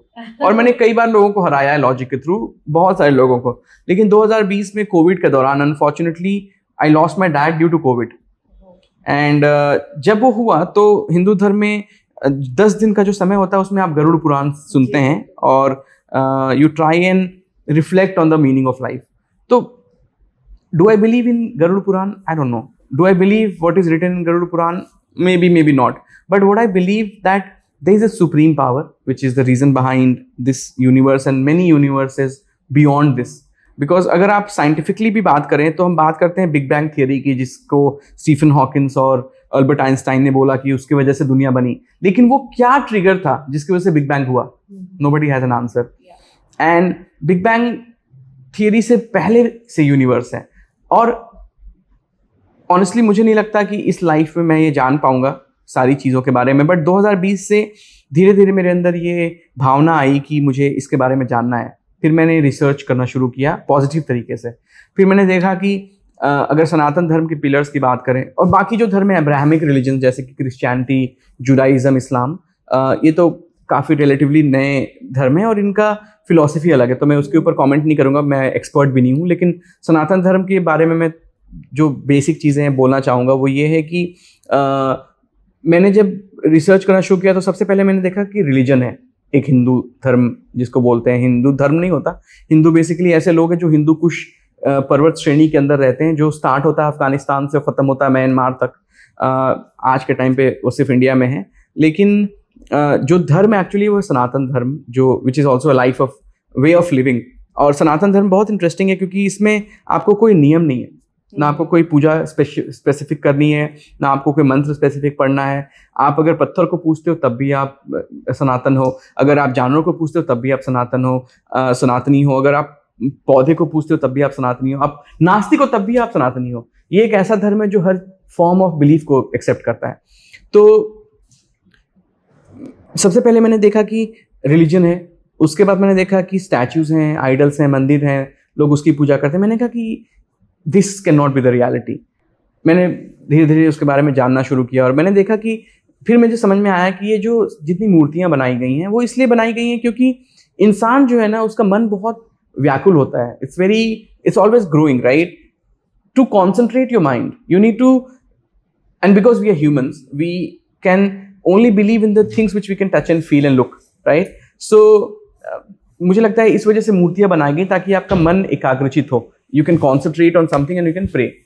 Then you go beyond Murthy, then you look at देवी देवता, then you go beyond देवी देवता, then you look at through भगवान। There are three top भगवान, which is ब्रह्मा, विष्णु, महेश। सबको पता है, creator, destroyer and somebody who nurture, but beyond that is Adi Shakti, जहाँ से ब्रह्मा, विष्णु, महेश की शुरुआत हुई। And Adi Shakti is the true divine form of existence and non-existence together. So जो ओमकार मतलब जो एक निराकार स्वरूप है जहाँ से हर चीज की शुरुआत हुई, this is beyond and before existence of anything. तो जब कुछ नहीं था उस समय जो था वो रियल निराकार एनर्जी सोर्स है जो पूरे ब्रह्मांड को चलाता है। वो क्या है आई डोंट नो, वो कैसा है आई एब्सोल्युटली डोंट नो, और अनफॉर्चुनेटली किसी भी रिलीजियस टेक्स्ट में वो लिखा नहीं है। मुझे लगता है कि आप अगर स्मार्ट हैं, मतलब अगर आप चीज़ों को पढ़ सकते हैं, देख सकते हैं, समझ सकते हैं, तो शायद आप उसके बारे में थोड़ा बहुत जान सकें before you and this life. तो ये एक एस्पेक्ट है। तो पिछले 5 सालों में मैंने बिकॉज मुझे कैचअप करना था क्योंकि मैं इतने साल से एथिस्ट था, मैंने बहुत मेहनत की, बहुत सारे मंदिर गए, बहुत सारे लोगों से मिला, बहुत सारी चीज़ें देखी, बहुत सारी ऐसी चीज़ें देखी जो सुनने में आपको लगेंगे कि ये बिल्कुल पॉसिबल नहीं है, बट मैंने वो चीज़ें देखी हैं होते हुए। जैसे कि मैं कुछ एग्जाम्पल दूंगा आपको, बट एक और चीज़ जो मैं बताना चाहूँगा वो ये भी है कि मुझे ये लगता है, मैं आपको एग्जाम्पल के थ्रू समझाता हूँ। आप कई बार देखेंगे कि एक फैमिली में एक फादर है और एक उनका बेटा है। फादर की उम्र 60 साल है लेकिन उनका जो बिहेवियर है इट्स वेरी किडिश, एंड जो बच्चा 12 साल का है he is very mature, because उन दोनों के अंदर जो आत्मा है उनकी एज अलग अलग है। तो ये बच्चे के अंदर जो आत्मा है वो it's a very mature soul, right? It has already lived many lifes and that's why you see a few people who are very intellectually smart and very deep rooted in their belief system and they are very smart, right? और एक और चीज ये भी है बहुत important और जरूरी कि मुझे लगता है कि अगर आपके आसपास से कभी भगवान गुजरते हैं तब आपको एक्चुअली ये रियलाइज होता है कि मुझे इसके बारे में जानना है, वरना आप कभी जान नहीं पाएंगे। वरना कलयुग में माया इतनी स्ट्रांग है कि वो आपको कभी इसके बारे में जानने का परमिशन ही नहीं देगी, आप उसी माया में अटके रहेंगे। तो मुझे लगता है कि 2020 में शायद मुझे मौका मिला, कभी कोई भगवान मेरे पास से गुजरे हो और फिर मैंने इन चीज़ों के बारे में जानना शुरू किया। तो ये था मेरा एक small transition from a person who never believed in the concept of supreme power to a person who believe that it's absolutely not possible, but the world is not possible without a supreme power.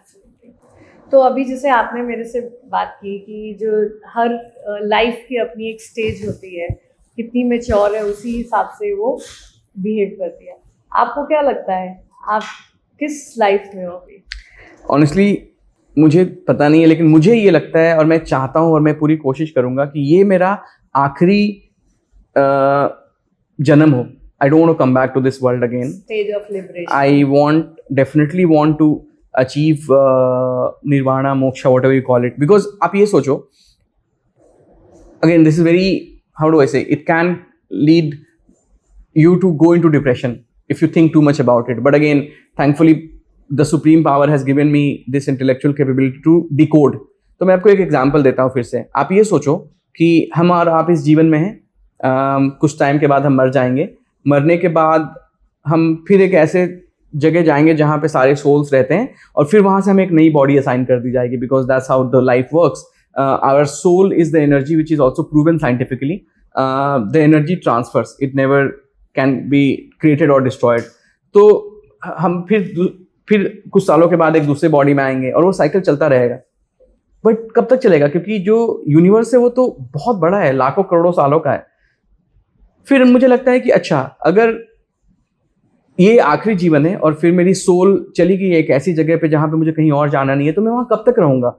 क्या मेरी intellectual capability ऐसी ही रहेगी? क्या मेरी सोचने समझने की क्षमता ऐसी ही रहेगी? क्या मैं ये सवाल वैसे ही पूछते रहूंगा? क्या मैं ये चीजें वैसे ही समझता रहूंगा?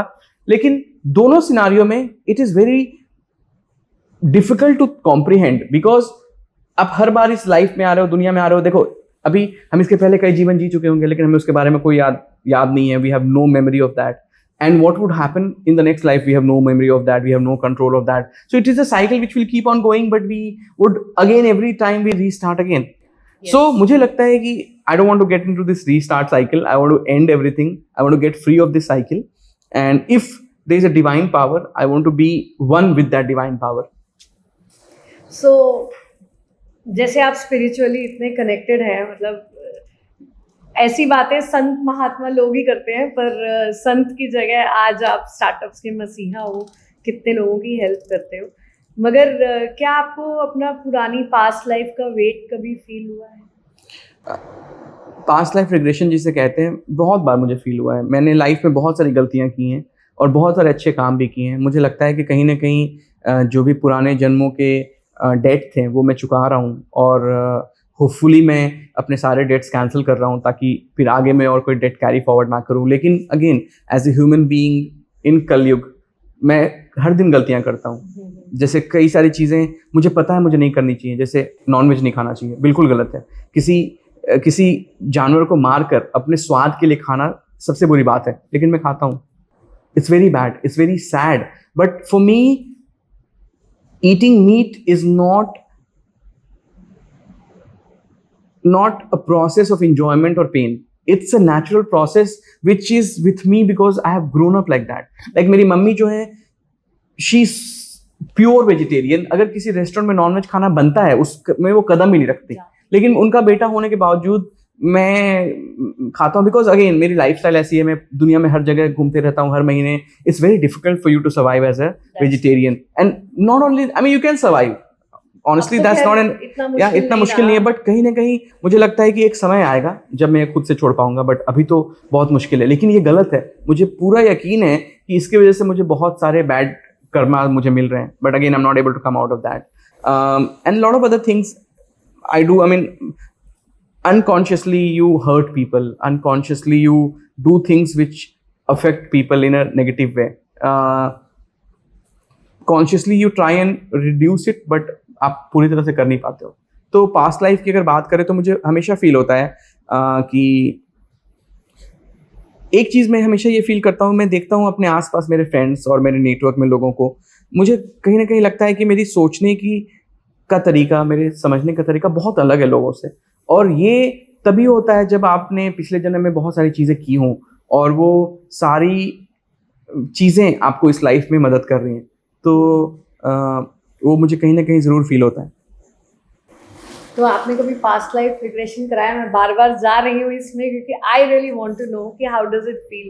आई have never done that, but काफ़ी कुछ सुना जा मैंने। नहीं, मैंने ऐसा कभी कुछ किया नहीं है, एक्सपीरियंस नहीं किया है, और किया भी होगा तो मुझे पता नहीं, I am not able to decipher it और डिकोड इट, बट अनफॉर्चुनेटली आज कई सारी चीज़ें गिमिक बन चुकी हैं।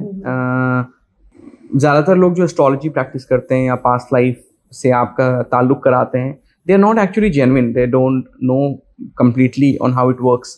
जैसे अगर आप सच में अपने पास्ट लाइफ के बारे में जानना चाहें तो सबसे पहले आपको बहुत अच्छा आपको ज्योतिष की समझ होनी चाहिए जो आपको बताए उस चीज़ों के बारे में। फिर आपको कठोर साधना करनी पड़ेगी, तब आप उन चीज़ों के बारे में जान सके। जैसे मैं एक एग्जांपल देता हूँ, बहुत कम लोगों को ये पता हो कि अगर आप किसी एक मंत्र का उच्चारण, उसका प्रोनाउंसिएशन, उसकी पूजा 320 मिनट तक बिना पैर हिलाए करें तो आपको उस मंत्र में सिद्धि प्राप्त हो जाएगी। और उस मंत्र का आप जब भी इस्तेमाल करें आप सिर्फ जीतेंगे।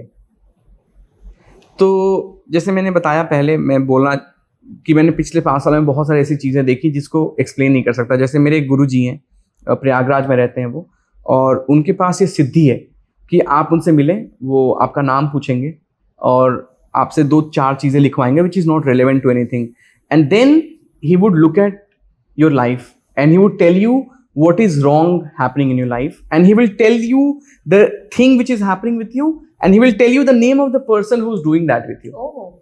When he did my analysis and he gave me the names, I could not believe my eyes. My God. Because वो मुझसे पहली बार मिले, he has no clue who I am and he has no clue about my extended family, and he gave me some of the names of my extended family which was almost impossible to think. I'm getting goosebumps. Then there's another lady, very interesting story. This lady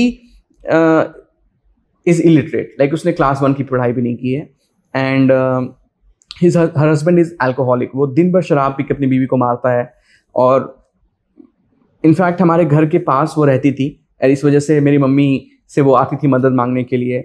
और फिर अचानक से उसके life में ऐसा कुछ हुआ, उसे एक सिद्धि मिली, और उसके बाद मैंने खुद और मेरी फैमिली में कई सारे लोगों ने हमने ये देखा है कि हम उसको बताते हैं किसी एक चीज़ के, जैसे फॉर एग्जांपल मैं उसको बताऊंगा कि मेरी फ्रेंड है मेघा और उनकी लाइफ में प्रॉब्लम चल रही है, और उसने आपको कभी देखा नहीं है, उसने आपके बारे में कुछ सुना नहीं है, वो ध्यान लगाएगी and she can tell you from there that you are going through this problem and this is the solution and that's exactly the problem you have.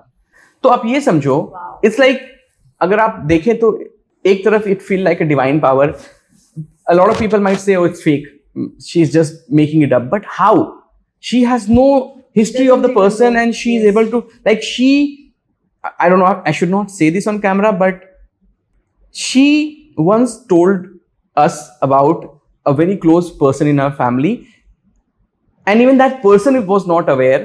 She was pregnant with a boy and the boy had curly hair, and जब बच्चा हुआ तो वैसा ही हुआ, उसके वैसे ही curly hair थे, and she was able to tell this in a very early stage. So like, these are crazy things, you cannot believe it. But again, मंत्र, साधना, तपस्या में इतनी शक्ति है कि आप ऐसी चीजें प्राप्त कर सकें जो आम इंसान के लिए जादू लगता है, बट ऑनेस्टली वो सिद्धि कोई भी प्राप्त कर सकता है अगर आप उतनी मेहनत करें।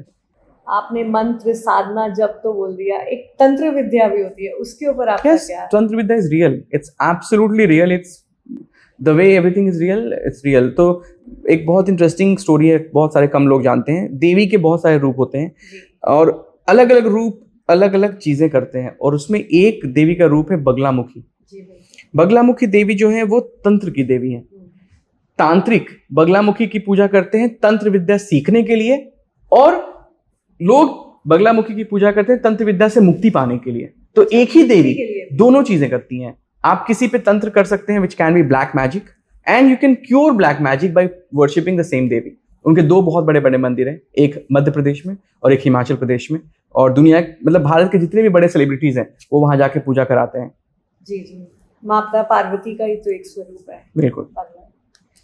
तो आप जैसे मैं आपका एक अदर साइड जान रही हूँ, और मैं ये भी देख रही हूँ, जैसे आपने अभी बोला कि नॉनवेज नहीं खाना चाहिए, मुझे पता है, फिर भी मैं खाता हूँ। जब तक इनर कॉल नहीं आएगी तब तक छोड़ नहीं पाऊंगा। सो रिलीजन वर्सेस स्पिरिचुअलिटी में अगर हमें बात करनी हो तो क्या डिफरेंस है? Religion is nothing, it's man made. जो भी हम रिलीजन देखते हैं दुनिया में, it's absolutely man made. It's just a rule book to make sure that people behave in a civilized manner. So religion, धर्म और सच्चाई का कोई ताल्लुक नहीं है। They are not connected at all. All the religions which we know in the known universe, they are all made by human beings. So religion, I don't care about religion. What I care about and what I believe is reality is the spirituality and finding the real meaning of life. Spirituality, again, is very personal. Some people call meditative states spirituality. कुछ लोग कहते हैं कि जब आप बहुत घोर साधना करते हैं तो वो स्पिरिचुअलिटी है। कुछ लोग कहते हैं कि जब मैं मंत्र पढ़ता हूँ तो मुझे स्पिरिचुअलिटी का एहसास होता है। कुछ लोग कहते हैं जब मैं मंदिर बैठता हूँ तो मुझे स्पिरिचुअलिटी का एहसास होता है। कुछ लोग कहते हैं जब मैं तीर्थ यात्रा करता हूँ तो मुझे स्पिरिचुअलिटी का एहसास होता है। तो इट्स वेरी पर्सनल। जैसे किसी को कोल्ड ड्रिंक पसंद है तो किसी को butter milk. It's a very personal thing, but the ultimate goal is hydration when you take liquid. The ultimate goal of spirituality is to find inner peace and to find the moment where you become one with the universal power. So that is spirituality. What I am looking forward to is not spirituality, that is finding the real meaning of life. Or honestly, nobody can help you with the real meaning because nobody knows the real meaning. किसी को नहीं पता मरने के बाद क्या होता है. Everything which we know about beyond life is only speculation. हाँ, अगर कोई बहुत विद्वान गुरु मिले आपको जो आपको मार्ग दिखा सके, बस उतनी ही आपको मदद मिल सकती है. Because the Guru, unfortunately in India what happens, हम गुरु को भगवान बना देते हैं, जो कि गलत है. क्योंकि अगर कोई गुरु भगवान बनना चाहते हैं तो वो सही नहीं है, वो बिल्कुल गलत है. सच्चे गुरु कभी आपको वो नहीं कहेंगे. सच्चे गुरु हमेशा आपको एक मार्ग दिखाते हैं कि सच्चाई तक कैसे पहुंचना है. तो मुझे एटलीस्ट इस लाइफ में मैं ये चाहता हूँ कि मैं सच्चाई को जान सकूं. और अगेन क्योंकि हम कलयुग में हैं तो अभी मेरी पूरी कोशिश है बहुत सारा पैसा कमाने के लिए, ताकि मेरे पास इतना पैसा हो कि मुझे आम चीज़ों के बारे में ज़्यादा सोचना ना पड़े और मैं सच्चाई की तरफ जा सकूं. और मुझे आई होप कि मुझे इतना जीवन मिले कि मैं कम से कम 10, 15, 20 साल उस सच्चाई को जानने में स्पेंड कर सकूं. तो आपको क्या लगता है कि आपकी सोल का असाइनमेंट क्या है? सिर्फ पैसा कमाना, लोगों की हेल्प करना, या सब करने के बाद लिबरेशन? नहीं, ये पैसा कमाना, लोगों की हेल्प करना, ये सारी चीज़ें बहुत ज़रूरी हैं, but these are all materialistic success.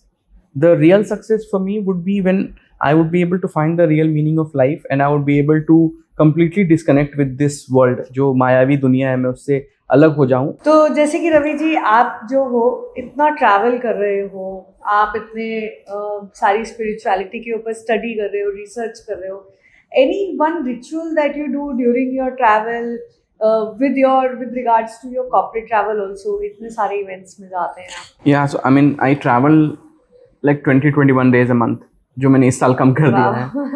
But एक चीज़ मैं हमेशा फॉलो करता हूँ, जब भी मैं कहीं भी ट्रैवल का मेरा प्लान होता है तो मैं सबसे पहले ऑर्गेनाइजर से ये बात करता हूँ कि वहाँ पे जो टेम्पल है वहाँ पे मुझे वो विजिट के लिए ज़रूर ले जाएं. बिकॉज आजकल अच्छी चीज़ है, भारत में बहुत भीड़ बढ़ गई है रिलीजियस टूरिज्म में और मंदिरों में बहुत भीड़ हो गई है, तो जाना बहुत मुश्किल होता है. तो मैं उनको, मतलब एक तरह से मेरा ये रिक्वेस्ट होता है कि if I am coming I have to go to the temple, right. तो इस वजह से मुझे बहुत मौका मिला पिछले कई सालों में भारत के बहुत सारे मंदिरों में जाने का, चाहे वो साउथ में रामेश्वरम का मंदिर हो या वो महाकाल का मंदिर हो इंदौर में, चाहे वो काशी विश्वनाथ हो. रिसेंट समय में मैं कुछ बहुत सारे ऐसे स्मॉल अननोन मंदिर्स में गया हूँ जिसके बारे में लोगों को जानकारी नहीं है. और बहुत पावर्स होती हैं कई मंदिरों में, मैंने भी देखा है. बहुत इंटरेस्टिंग. मैं आपको 2 एग्जाम्पल्स दूंगा.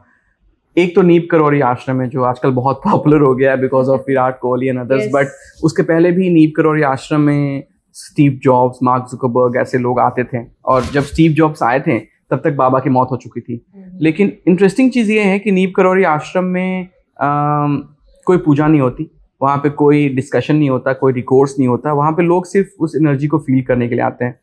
तो मैं एक बहुत इंटरेस्टिंग इंसिडेंट बताता हूँ. मुझे इसके बारे में कोई जानकारी नहीं थी और जहाँ तक मैंने पढ़ा है, नीप करौरी बाबा जो हैं वो जब चाहेंगे तभी आप उनके बारे में जानोगे, अदरवाइज आप उनके बारे में बिल्कुल जानोगे भी नहीं. तो मुझे 2022-23 आई थिंक 2023 की बात है, जब 2023 की बात है. मैं अपने घर गया था झारखंड. मैं वहाँ साल में 2 बार जाता हूँ, दिवाली और छठ पूजा में. मैं खुद छठ पूजा करता हूँ जो कि बहुत डिफिकल्ट है, 48 आवर्स का फास्ट होता है. तो मैं इस बार कुछ काम था, इस वजह से मैं गर्मी के मौसम में चला गया घर और मुझे लू लग गई बिकॉज वहाँ पे बहुत हाई टेम्परेचर होता है. और जब मुझे लू लगी तो मुझे 104-105 फीवर आ रहा था. जब 105 तक फीवर पहुँचता है ना, तब आप हेलुसिनेट करने लगते हो. तो मैंने 2-3 बार अपनी लाइफ में ये फील किया है. एक बार मुझे डेंगू हुआ था, एक बार मुझे मलेरिया हुआ था, तब मुझे 106 तक फीवर पहुंचा था. And I started hallucinating, started thinking and seeing things which does not exist. इस बार जब हुआ तो मुझे अंदर से ये फील हुआ कि मुझे एक ऐसी जगह जाना है जहाँ मुझे शांति मिल सके and I can find peace. And अचानक से मेरे पास इन्फॉर्मेशन आई नीप करौरी आश्रम के बारे में और मैं बिना प्लान किए मैं पहुंच गया वहाँ पे. मुझे ये भी नहीं पता था कि वो कहाँ है, कैसे है. मुझे पता था नैनीताल में है. मैं नैनीताल पहुंचा, वहाँ से एक टैक्सी ली और मैं सीधा आश्रम पहुंचा. और जब मैं आश्रम पहुंचा, थैंकफुली उस दिन भीड़ बहुत कम थी. उस समय तक वो इतना पॉपुलर नहीं हुआ था. और फिर वहाँ पे पहुँचने के बाद मैं वहाँ बैठा रहा, बहुत देर में बैठ के सिर्फ वो एनर्जी को फील करने की कोशिश कर रहा था। लेकिन अचानक से मेरे मन में ये सवाल आया कि अगर मैं इस आश्रम में रहूँ तो कितना अच्छा रहेगा, कितना अच्छी फीलिंग आएगी। और फिर मैंने वहाँ पे लोकल जो गार्ड्स थे उनसे पूछा कि इस आश्रम में मैं कैसे रह सकता हूँ। तब उन्होंने मुझे बताया कि इस आश्रम में रहने के लिए एक प्रोसेस होता है जहाँ पे आप एक एप्लीकेशन देंगे, उसमें आपकी फ़ोटो होगी, फिर वो कुछ महीनों के बाद जवाब दोगे। मैंने कहा यार ये तो बहुत लंबा प्रोसेस है। मैंने कहा नहीं, मुझे रहना है, मुझे जानना है। फॉर्चुनेटली जो भी आप बोलो, जब मैं वहाँ से निकल रहा था तो बुक शॉप के ऊपर बैठ के खड़े होकर मैंने फिर से पूछा एक बार। तो उन्होंने मुझे बोला कि ये यहाँ के आश्रम के ट्रस्टी हैं, इनसे बात कर लो। मैंने उनसे बात की। 5 मिनट के बाद में उन्हें बहुत अच्छा लगा मुझसे बात करके। उन्होंने मुझे इनवाइट किया कि आप आश्रम में आओ और रहो। I was very happy. And then उन्होंने मुझे किताब भी दी बाबा के बारे में। उसमें उन्होंने अपना नाम लिखा और अपना मोबाइल नंबर दिया। उन्होंने बोला कि लेकिन हम लोगों को बताते नहीं है ज़्यादा, क्योंकि भीड़ बहुत होती है, तो आप जब आना होगा तो मुझे बताना। मैंने क्या किया, मैंने एक गलती की। मैंने सोशल मीडिया पे उसके बारे में लिख दिया, ऐसा ऐसा हुआ, मुझे किताब मिली, उसमें नंबर लिखा हुआ। आई वॉज वेरी हैप्पी। मैं पूरा ट्रिप करके घूम के आ गया। जब मैं फ्लाइट में बैठा देहरादून से वापस के लिए, तो मैंने किताब खोली कि नंबर सेव करूं। उसमें सिर्फ 9 नंबर्स दिए हैं।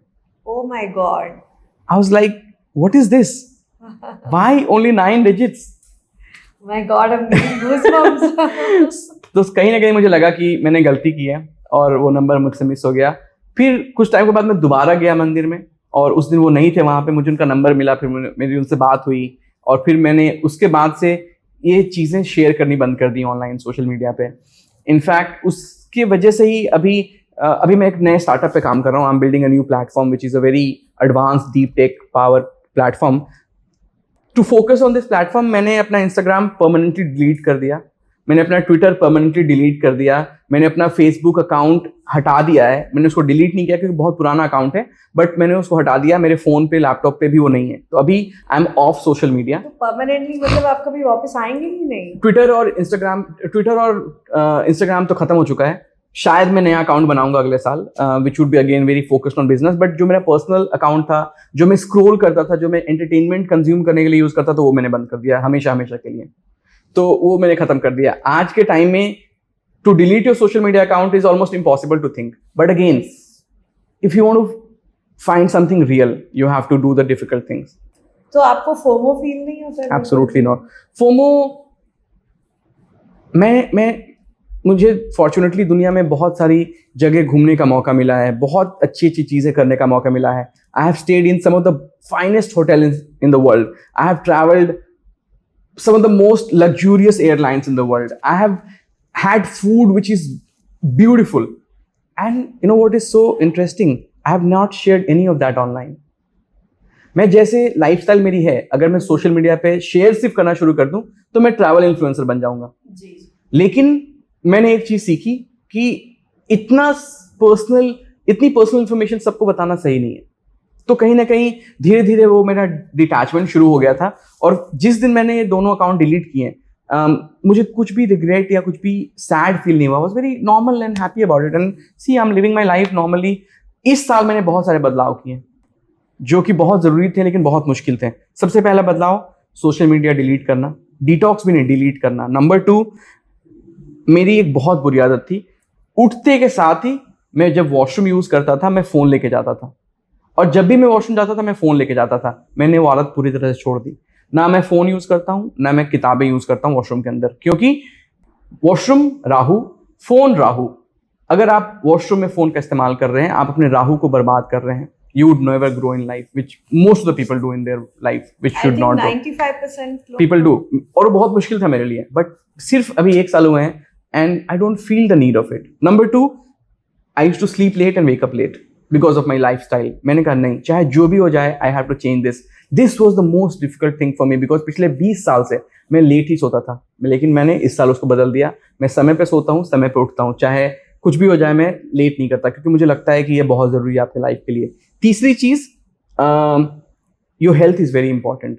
सो I made a vow to myself that I treat my body like a temple and I would not feed myself anything junk which is not good for myself. Because आप देखो, India में most of the people are dying today because of heart attack and lifestyle diseases like diabetes and blood pressure, which can easily be controlled.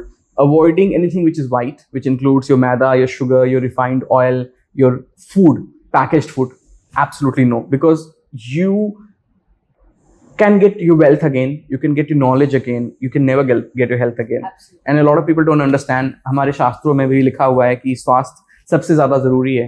And ये मैंने कुछ life में बदलाव किए हैं. तो जहाँ तक बात है ट्रैवल की, अगेन दुनिया में बहुत सारे अच्छे अच्छे जगहों मुझे घूमने का मौका मिला. लेकिन भारत में पिछले कुछ समय से मैं बहुत सारे ऐसे मंदिर में जा रहा हूँ जहाँ पे बहुत डिवाइन इंटरवेंशन मुझे मिलता है. दो और बहुत इंटरेस्टिंग मंदिर हैं. एक मंदिर है गोलू देवता का मंदिर, वो नीम करौड़ी बाबा आश्रम से 10 मिनट की दूरी पे है, ऊपर घोड़ा खाल कहते हैं उसको. उस मंदिर में करीब 1 करोड़ से ज्यादा घंटियां बंधी हैं. गोलू देवता को न्याय का देवता भी कहते हैं. तो बहुत सारे लोग हैं जो उनके पास चिट्ठी लिखते हैं, एक घंटी के साथ वहां चढ़ाते हैं और ये प्रे करते हैं कि मेरी ये चीज पूरी हो. Again I don't no, you call it blind faith और you call it being stupid. I did something just to experiment and it happened. Really? मैं दोबारा गया और मैंने दोबारा एक बड़ी घंटी चढ़ाई और मैंने कहा यार, I don't know, I cannot explain this, right? तीसरा एक मंदिर है, बहुत इंटरेस्टिंग मंदिर, बहुत कम लोग इसके बारे में जानते हैं. इस मंदिर का नाम है कसार देवी मंदिर, जो कि अल्मोड़ा में है. कसार देवी मंदिर जो है, जब आप वहाँ पहुँचेंगे तो वहाँ पे आपको एक बहुत ही इंटेंस एनर्जी फील होगी. एंड दैट्स वाई मेडिटेशन करने के लिए वो बहुत इंटरेस्टिंग जगह है. उसके पीछे भी एक लॉजिकल साइंटिफिक कारण है. एक बेल्ट है जिसे वैन एलन बेल्ट कहते हैं. It's a Jio magnetic field जो दुनिया में से 3 जगह है. एक स्टोनहेंज यूके में, दूसरा माचू पिचू पेरू में, और तीसरा कसार देवी टेम्पल अल्मोड़ा में. तो जब आप वहाँ जाएंगे तो आपको वहाँ वो एनर्जी फील होगी. You will be able to feel that intense source of energy. So ऐसे बहुत सारे मंदिर हैं भारत में जहाँ पे लोगों को जानकारी नहीं है, बट अगर आप वहाँ जाएं तो आपको फील होगा कि ये शक्तियाँ सच में हैं और आप उनको महसूस कर सकते हैं. तो आपने क्या ये यूके और मेक्सिको भी कर लिया है? यूके किया है मैंने, मेक्सिको पेंडिंग है. तो क्या फील हुआ बिटवीन द टू जब आपने दो? यूके में यू डोंट फील एनीथिंग. नहीं हुआ, बिल्कुल भी नहीं. कसार देवी, अगेन हमारे जो पूर्वज हैं वो बहुत स्मार्ट थे. वे thousands of years before modern science was invented, before medicine, before astrology was invented, हमारे पूर्वजों ने इन सारी चीज़ों के बारे में ऑलरेडी, उन्हें नवग्रह के बारे में पता था, उन्हें स्पेस के बारे में पता था, उन्हें टाइम एंड स्पेस के बारे में पता था. चरक जो है उन्होंने सुश्रुत ऋषि जो है उन्होंने चरक संहिता लिखी जिससे मॉडर्न मेडिसिन बेस्ड है. तो unfortunately because of Mughal and British colonisation we got separated from our past and our glorious history. धीरे धीरे वो चीज़ें वापस आ रही हैं. एक बहुत इंटरेस्टिंग एग्जाम्पल मैं आपको बताता हूँ.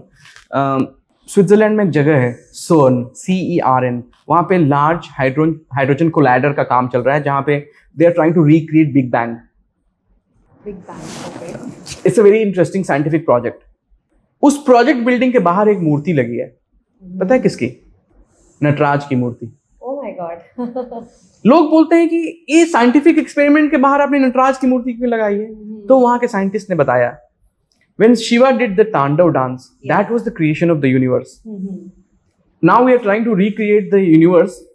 It's important and ideal that we have Nataraj here. Wow. Italy में एक बहुत बड़ा मेडिसिन हॉस्पिटल है, उसके बाहर सुश्रुत की मूर्ति लगी है. Really? Amazing. बिल्कुल. और उसका क्या उन्होंने रीजन दिया? बिकॉज जो भी मेडिसिन है, चिकित्सा जो है, उसका आविष्कार उन्होंने किया. तो जो आविष्कार किया, जिन्होंने इन्वेंशन किया, if you forget that person then you can never know the real meaning of that subject. That's so amazing कि वो अभी भी हमारे कल्चर को स्टडी भी करते हैं और फॉलो भी करते हैं इन अ वे. सो आपको ये पता होगा कि जब बख्तियार खिलजी ने नालंदा विश्वविद्यालय पर अटैक किया था और उसने वहाँ किताबें जलाई थी, वो लाइब्रेरी 6 महीने तक चलती रही थी. उसमें इतनी किताबें थी. आज भी तिब्बत में कुछ किताबें वहाँ से बुद्धिस्ट मंक लेके गए थे, वो किताबें अभी भी वहाँ रखी. कुछ महीने पहले ही वहाँ पे एक बहुत बड़ी लाइब्रेरी मिली थी जिसमें बहुत सारी किताबें उस समय की रखी हुई हैं, जिसमें एस्ट्रोनॉमी, एस्ट्रोलॉजी, मेडिसिन के बारे में लिखी हुई थी. इनफैक्ट एक बहुत इंटरेस्टिंग कहानी है. बख्तियार खिलजी जिसने नालंदा विश्वविद्यालय को जला दिया, पूरी तरह से बर्बाद कर दिया, उसकी तबीयत खराब हो गई बहुत बुरी तरह से. एक्चुअली ये उसके पहले की कहानी है. Bakhtiyar Khilji was attacking India and winning everywhere and he was trying to win. तो वो नालंदा के पास पहुंचा और again I'm just telling a story. I don't have evidence to this, but I've read it a lot of places. Bakhtiyar Khilji की तबीयत खराब हुई और उसके हकीम जो थे उन्होंने बहुत कोशिश की उसको ठीक करने की, लेकिन वो ठीक नहीं हो पाए. फिर एक वैद्य आए नालंदा विश्वविद्यालय से और उन्होंने बोला कि मैं एक दवाई देता हूँ, आपको खाइए, आप ठीक हो जाएंगे. But he was not ready to eat medicine from a person who is not Muslim, right. तो अब लेकिन ये जो वैद्य थे ये तो उनके अंदर मानवता थी और उनके अंदर ये थी कि नहीं, मैं किसी को मरते हुए नहीं देख सकता. उन्होंने एक कुरान उनको गिफ्ट की. उन्होंने बोला कि आप ये रोज कुरान पढ़िए. अब कुरान पढ़ने का जो टेक्निकल तरीका होता है उसमें आप ऐसे जीभ पे उंगली लगा के पन्ने पलट के पढ़ते हैं. वो कुरान बख्तियार खिलजी ने कुछ दिन पढ़ा और उनकी तबीयत पूरी तरह से ठीक हो गई. फिर से उस वैद्य को बुलाया गया, उन्होंने पूछा तो उन्होंने बोला कि मैंने जो दवाइयां बनाई थी उसका लेप मैंने पन्नों पे लगा दिया, उसकी वजह से आपकी तबीयत ठीक हो गई. उस समय बख्तियार खिलजी को लगा कि इनके पास इतनी एडवांस्ड टेक्नोलॉजी है, इतनी विद्या है, तब उन्होंने नालंदा पे अटैक किया और उसको बर्बाद किया. there would have been a positive way also, उसको यूज भी किया जा सकता था. बट एनीवे क्या कर सकते हैं, history is history. I am sure आज की डेट में हम लोग काफ़ी उससे इवॉल्व हो चुके हैं. मगर जैसे कि अभी हम I come back to what you were saying कि आपने सोशल मीडिया से फिलहाल तो ऑफ लिया हुआ है. ऑफ क्या, ब्रेक ऑफ ही कर दिया है परमानेंट. सो आज का जो हमारा यंगस्टर है जो आपको अभी सुन रहा है, उसके लिए आप क्या मैसेज देना चाहेंगे कि how can he build his career by being of media? देखिए, अगेन हर सिक्के के दो पहलू होते हैं. सोशल मीडिया, इंटरनेट, मोबाइल, इसके एक पॉजिटिव पहलू है जहाँ पे आप ज्ञान अर्जित कर सकते हैं. You can achieve a lot of knowledge, but a lot of people are not doing it. They are only looking at the other side of it which is entertainment. तो आज अनफॉर्चुनेटली जो यूथ है वो 3 चीज़ों के लिए इस्तेमाल कर रही है मोबाइल और इंटरनेट का. Number 1 porn addiction, number 2 gambling and number 3 social media. और ये तीनों चीज़ें आपको बहुत नुकसान पहुंचाएंगी. तो अगर आप सच में सीखना चाहते हैं इन सोशल मीडिया और मोबाइल फ़ोन से, तो आपको कहीं ना कहीं ये समझना पड़ेगा कि आप कैसे उससे अलग होकर चीज़ों को सीख सकें. आप इंटरनेट का इस्तेमाल करिए, आप नए नए टॉपिक्स के बारे में पढ़िए, आप AI का इस्तेमाल कीजिए to do your research, to know better about any subject which is interesting to you. But unfortunately जो सोशल मीडिया का नॉइज़ है वो लोगों को इससे बहुत दूर कर रहा है. मैं आपको एक और एग्जांपल देता हूँ. टिकटॉक जो कि एक चाइनीज़ एप्लीकेशन है, बाइट डांस कंपनी ने शुरू किया था. टिकटॉक के 2 वेरिएंट हैं, एक चाइना के अंदर, एक चाइना के बाहर. चाइना के अंदर जो वेरिएंट है टिकटॉक का, वो इंटेलेक्चुअल कंटेंट, इंटेलिजेंट कंटेंट को प्रमोट करता है, और जो बाहर है वो वल्गैरिटी, डांस और पॉर्न को प्रमोट करता है. क्योंकि कहीं ना कहीं चाइना का यह एम है कि वो टिकटॉक के माध्यम से पूरे दुनिया के यूथ को डीरेल कर सकें, ताकि चाइना के बच्चे स्मार्ट हों, इंटेलिजेंट हों, आगे हों. चाइना में जो एंट्रेंस एग्जामिनेशन होता है बहुत टफ होता है. वहाँ के बच्चे, they are one of the best coder and mathematician. America की हालत देखिए, यूके की हालत देखिए. वहाँ के बच्चे, अगर आप उनसे पूछे कि आप क्या करना चाहते हो, उनका ड्रीम है to become a YouTuber and TikToker. या वो तो अभी इंडिया में भी आजकल. तो अगर आप अपना अंग प्रदर्शन करके, अगर आप एक वल्गर डांस करके उसे टैलेंट का नाम दें, it's only soft prostitution, it's not talent. Unfortunately the algorithms reward that and kids are unfortunately hooked on to that. I strongly believe government should intervene and they should make some guidelines on what kind of content kids can consume, because कहीं ना कहीं ये हमारे पूरी युवा पीढ़ी को बर्बाद कर रहा है और ये हमारे देश को पीछे ले जाएगा. रवि जी, जैसे आपने बोला कि आपने फाइनेस्ट होटल्स देखे, फाइनेस्ट खाना खाया, you've seen world's best, still आप बोलते हैं कि it's not necessary to put everything on the social media. मगर जो हमारे आजकल के बच्चे हैं, लाइक यू सेइंग कि यूट्यूबर बनना चाहते हैं, रील्स के लिए they want to become, that's what sometimes we call them self-proclaimed influencers because they don't even get paid for it. So आप उन बच्चों के लिए क्या ऐसा बताना चाहेंगे कि वो क्या ऐसा करियर, जैसे आपने अभी बोला कि सही गाइड किया कि AI पढ़िए, वो सब कीजिए, मगर उसके अलावा क्या वो ग्लैमर में भी रह के कैसे अपने आप को खींच के रख सकते हैं कि ये जो करंट फॉलोअर्स हैं उनके, जो कि फेक फॉलोअर्स हैं, समटाइम्स सिर्फ आपका ग्लैमर देख के बढ़ रहे हैं, तो उसको अपने उस सक्सेस को अपने सर पे ना चढ़ने दें और आगे ही बढ़ें। Honestly most of them can not do it. वो नहीं कर सकते, पॉसिबल ही नहीं है, क्योंकि आज इंस्टाग्राम पे ऐसे इन्फ्लुएंसर्स हैं जो पूरा दिन सिर्फ वल्गर वीडियोस शेयर करते हैं और मिलियंस ऑफ लोग उनको देखते हैं and they make a lot of money from that. It's a drug, they are addicted, they it's worse than somebody having a addiction of cocaine or heroin। उस addiction से आप फिर भी निकल सकते हैं, इससे आप नहीं निकल सकते, क्योंकि यहाँ पे आपको बहुत आसान काम करने के लिए बहुत ज्यादा पैसे मिल रहे हैं। Yeah, and sometimes not paid also, still the popularity is what। सी कुछ दिन पहले एक न्यूज आई थी, आई थिंक 2 महीने पहले की बात है। एक लड़की है इन्फ्लुएंसर, उसके करीब 700,000 फॉलोअर्स थे। अचानक से किसी रीजन से उसके 100,000 फॉलोअर लॉस हो गए एंड शी कमिटेड सुसाइड।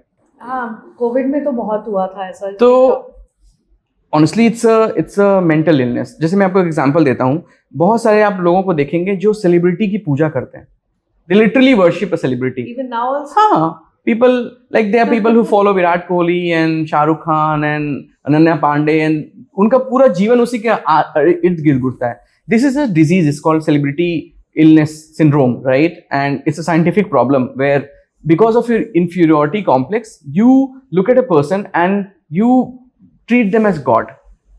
अब इसके पीछे भी एक बहुत इंटरेस्टिंग कॉन्सेप्ट है, इट्स अ प्रूवन कॉन्सेप्ट। जब रोमन साम्राज्य था, रोमन साम्राज्य में जो राजा थे वो बहुत अत्याचार करते थे लोगों पे, और इतना अत्याचार करते थे कि लोगों के पास खाने का सामान नहीं था एंड दे वर वेरी पेन्ड। तो उनके जो सलाहकार थे, एडवाइजर्स, उन्होंने बोला कि अगर आप ये कंटिन्यू करोगे तो they will rebel, they will do revolt, आपका शासन चला जाएगा। तो कुछ करना पड़ेगा उनको डिस्ट्रैक्ट करने के लिए। उन्होंने क्या किया, उन्होंने बनाया Colosseum, which is a stadium, और उस कोलोसियम में वो कराते थे ग्लैडिएटर फाइट। पूरे रोम के लोग आते थे वो फाइट देखने के लिए, और वो इतना खुश होते थे कि वो बाकी सब चीजें भूल जाते थे। वो चीज आगे बढ़ती चली गई, पॉलिटिशियंस, बैंक्स और बड़ी कंपनीज ने इसका इस्तेमाल किया and they created entertainment, sports and alcohol. Entertainment, sports and alcohol is designed and created ताकि यूथ को आप रियल मुद्दों से दूर रख सको। आज वीकेंड पे लोग ये डिस्कस करते हैं कि कौन से क्रिकेट मैच में कौन जीता, कौन से फुटबॉल टीम में कौन सी टीम आगे जा रही है। लोग लीग्स और चैंपियनशिप को ट्रैक करते हैं, लोग नए अल्कोहल के बारे में डिस्कस करते हैं, और लोग ये डिस्कस करते हैं कि हमें कहाँ घूमने जाना चाहिए। Most of the people unfortunately in India they are going on vacation only to take pictures and put it on social media. When they travel they don't even enjoy the place.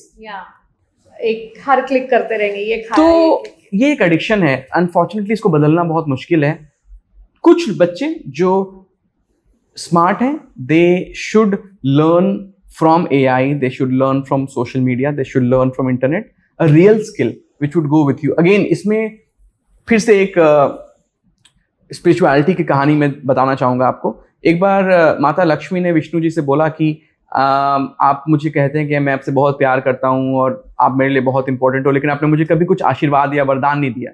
Vishnu ji ने बोला क्या चाहिए बताओ। तो माता लक्ष्मी ने बोला कि मैं चाहती हूँ कि मैं जिसको चाहूँ इस धरती में, कलयुग पे, उसको आशीर्वाद दूं कि उसको अथाह संपत्ति मिले। विष्णु जी ने आशीर्वाद दे दिया लक्ष्मी जी को, और आशीर्वाद देने के बाद बोला कि आप जिसको चाहो उसको जितना पैसा दे सकते हो, लेकिन जब मैं चाहूं मैं सारा पैसा वापस दे सकता हूं। ये हो गया। ये बात पहुंची सरस्वती तक। सरस्वती जी ने बोला कि आपने लक्ष्मी जी को आशीर्वाद दिया, मुझे नहीं दिया। विष्णु जी ने बोला बोलिए, आप तो मेरी प्रिय हैं, आपको क्या चाहिए। तो उन्होंने बोला कि मैं चाहती हूं कि मैं जिस इंसान को चाहूं उसको विद्या का दान दे दूं। विष्णु जी ने बोला चलिए मैं आपको ये दान देता हूं, और मैं ये भी बोलता हूं कि आप जिसको विद्या का दान देंगी मैं उससे कभी वापस छीन नहीं सकता। तो लक्ष्मी आपके पास से चली जाएगी, सरस्वती कभी नहीं जाएगी। ये fake influencer, quick free success, quick fame, it's all that Maya which can be taken away from you any day. But अगर आपके पास रियल इंटेलेक्चुअल कैपेबिलिटी है, सरस्वती है, वो आपसे कोई कभी नहीं छीन सकता। जी, ये तो बहुत अच्छी बात बताई है। इनफैक्ट आई एम श्योर जो हमारे व्यूअर्स हैं वो डेफिनेटली बहुत कुछ आपसे सीख रहे होंगे। मैंने हमारे इंटरव्यू से पहले ही बोला था कि मुझे पर्सनली बहुत कुछ सीखने को मिलेगा रवि जी आपसे। जैसे कि हम क्योंकि अभी भी सोशल मीडिया से नहीं उठ पाते हैं, तो जो हमारे स्टार्टअप्स हैं, जो बच्चे घुस चुके हैं या even at a later stage of life लोग स्टार्टअप करते हैं, तो वो how can you guide them to be on the social media and yet do a lot of different stuff through it? Absolutely. See, again, you need to leverage social media. You need to take advantage of it. Social media पे आज billions of people are active. You need to find consumers on these platforms. So आप देखिए आपके product के हिसाब से, can you sell your product on LinkedIn? Can you sell your product on Instagram? Can you sell your product on Twitter? Can you sell your product on TikTok? Whichever platform works best for you, आप उस platform पे अपना product बेचिए. आप social media को as a tool इस्तेमाल करिए अपने प्रोडक्ट या अपने सर्विस को प्रमोट और एक्सपैंड करने के लिए. अगर आप उस सोशल मीडिया के चकाचौंध में फंस गए जहां पे आप पूरा दिन एंडलेस स्क्रोलिंग कर रहे हैं, then you are again addicted to that drug which is social media, and it's a very bad drug. Because आप ये जो समझो कि जिस इंसान ने एंडलेस स्क्रोलिंग का इन्वेंशन किया, उसने वो कंपनी छोड़ दी. उसने बोला कि मैंने एक बहुत बड़ा गलत इन्वेंशन कर दिया है, इसकी वजह से पूरी जनरेशन बर्बाद हो जाएगी. He was so guilty of it. Yeah. And then today social media companies, they have these hooks to get you hooked on the platform. They only show you entertaining posts, they only show you things which are funny, they only show you things where you are attracted and attached to it. They don't show you knowledge, they don't show you information, because that's boring. People get bored with it. People love entertainment and they only keep feeding you that. इसलिए आपका algorithm आपके preference के हिसाब से आपको वही चीजें दिखाता जो आप देखना चाहते हैं. मेरा एल्गोरिदम, आपका एल्गोरिदम, हर इंसान का एल्गोरिदम अलग है. तो अपने एल्गोरिदम को आइडेंटिफाई करना बहुत बहुत बहुत इम्पोर्टेंट है. रवि जी, आप अपने आप में एक बहुत बड़े चेंज मेकर हो सोसाइटी में. एज अ चेंज मेकर आप दुनिया में कैसे जानना चाहते, जब आप जाएंगे तो आप कैसे जानना चाहेंगे आपके जाने के बाद? नॉट रियली, मैं नहीं चाहता. दुनिया इतनी बड़ी है, लाखों साल से लोग रह रहे हैं और लाखों साल तक रहेंगे. कौन कितना किसको याद रखता है? आपसे अगर मैं पूछूं आपके चौथे जनरेशन के पेरेंट्स का नाम, you would not know. I don't no. You just being humble. तो मेरा ये कहना है कि जब तक आप इस दुनिया में हैं, सारी चीजें करिए जो इस दुनिया में जरूरी है, materialistic, but take out time to find the real meaning of life and do something so good that you don't have to come back to this world and you can be free of the cycle of life and death. I think that's what I believe in. A lot of people think कि I will create a legacy and people will remember me forever. Okay, I mean they might remember you as Albert Einstein, or they might remember you as I don't know, Hitler, who's a bad person. But honestly, does it make any difference? I don't think so. Because once you are out of this world does not exist for you. जो आपकी आत्मा रहेगी, उसे इस दुनिया की चीजों के बारे में कुछ पता नहीं है, कुछ याद भी नहीं है. तो but yes, you should be a good person, you should be a good human being, you should be a person who support everyone, you should be a person, or you should also be a person who does something meaningful. अगर आप इस दुनिया में आए और आप कुछ कर ही नहीं रहे हो तो वो भी गलत है. अगर आप इस दुनिया में आए और आप सिर्फ साधु बन गए, वो भी सही नहीं है. हर इंसान को साधु बनना जरूरी नहीं है, क्योंकि इस दुनिया में सबसे इंपॉर्टेंट कार्य जो है वो आपके गृहस्थ आश्रम का है. आपको वो रिस्पॉन्सिबिलिटी करनी पड़ेगी, क्योंकि उसके वजह से ही दुनिया चलेगी, वरना दुनिया बंद हो जाएगी. So you have to do that, but at the same time find a see. Extreme of anything is not good. Extreme of sadhuism is not good. Extreme of family life is not good. Extreme of sweet is not good. Extreme of healthy is not good. तो मगर वैसे तो मैं आपको ये बताना चाहूँगी कि आप इतने हम्बल हैं और बहुत जेनरस हैं, मगर फिर भी आप अपनी एक लेगेसी क्रिएट करके जा ही रहे हैं. जब भी जाएंगे, जो हमारे इंडिया का स्टार्टअप वर्ल्ड है, हमारे इंडिया का एंटरप्रेन्योरियल वर्ल्ड है, वो डेफिनेटली आपको याद रखेगा और युगों युगों तक याद रखेगा. इतने सारे स्टार्टअप्स का आपने स्टार्ट करवाया है इंजन, और उनकी जनरेशंस उस फ्रूट को रीप करेंगी. तो in fact, we are very thankful to what you are. I mean, it's amazing to meet you and know you. Ki there is somebody who's really very, very humble, back of the mind. But इतनी humbleness आती कहाँ से? How do you manage your success and balance out everything?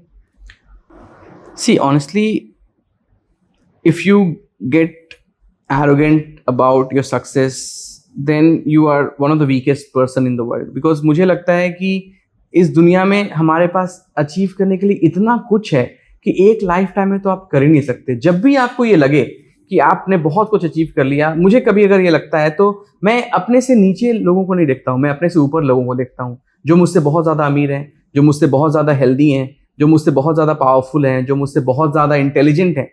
और तब मुझे लगता है यार मैंने कुछ भी अचीव नहीं किया.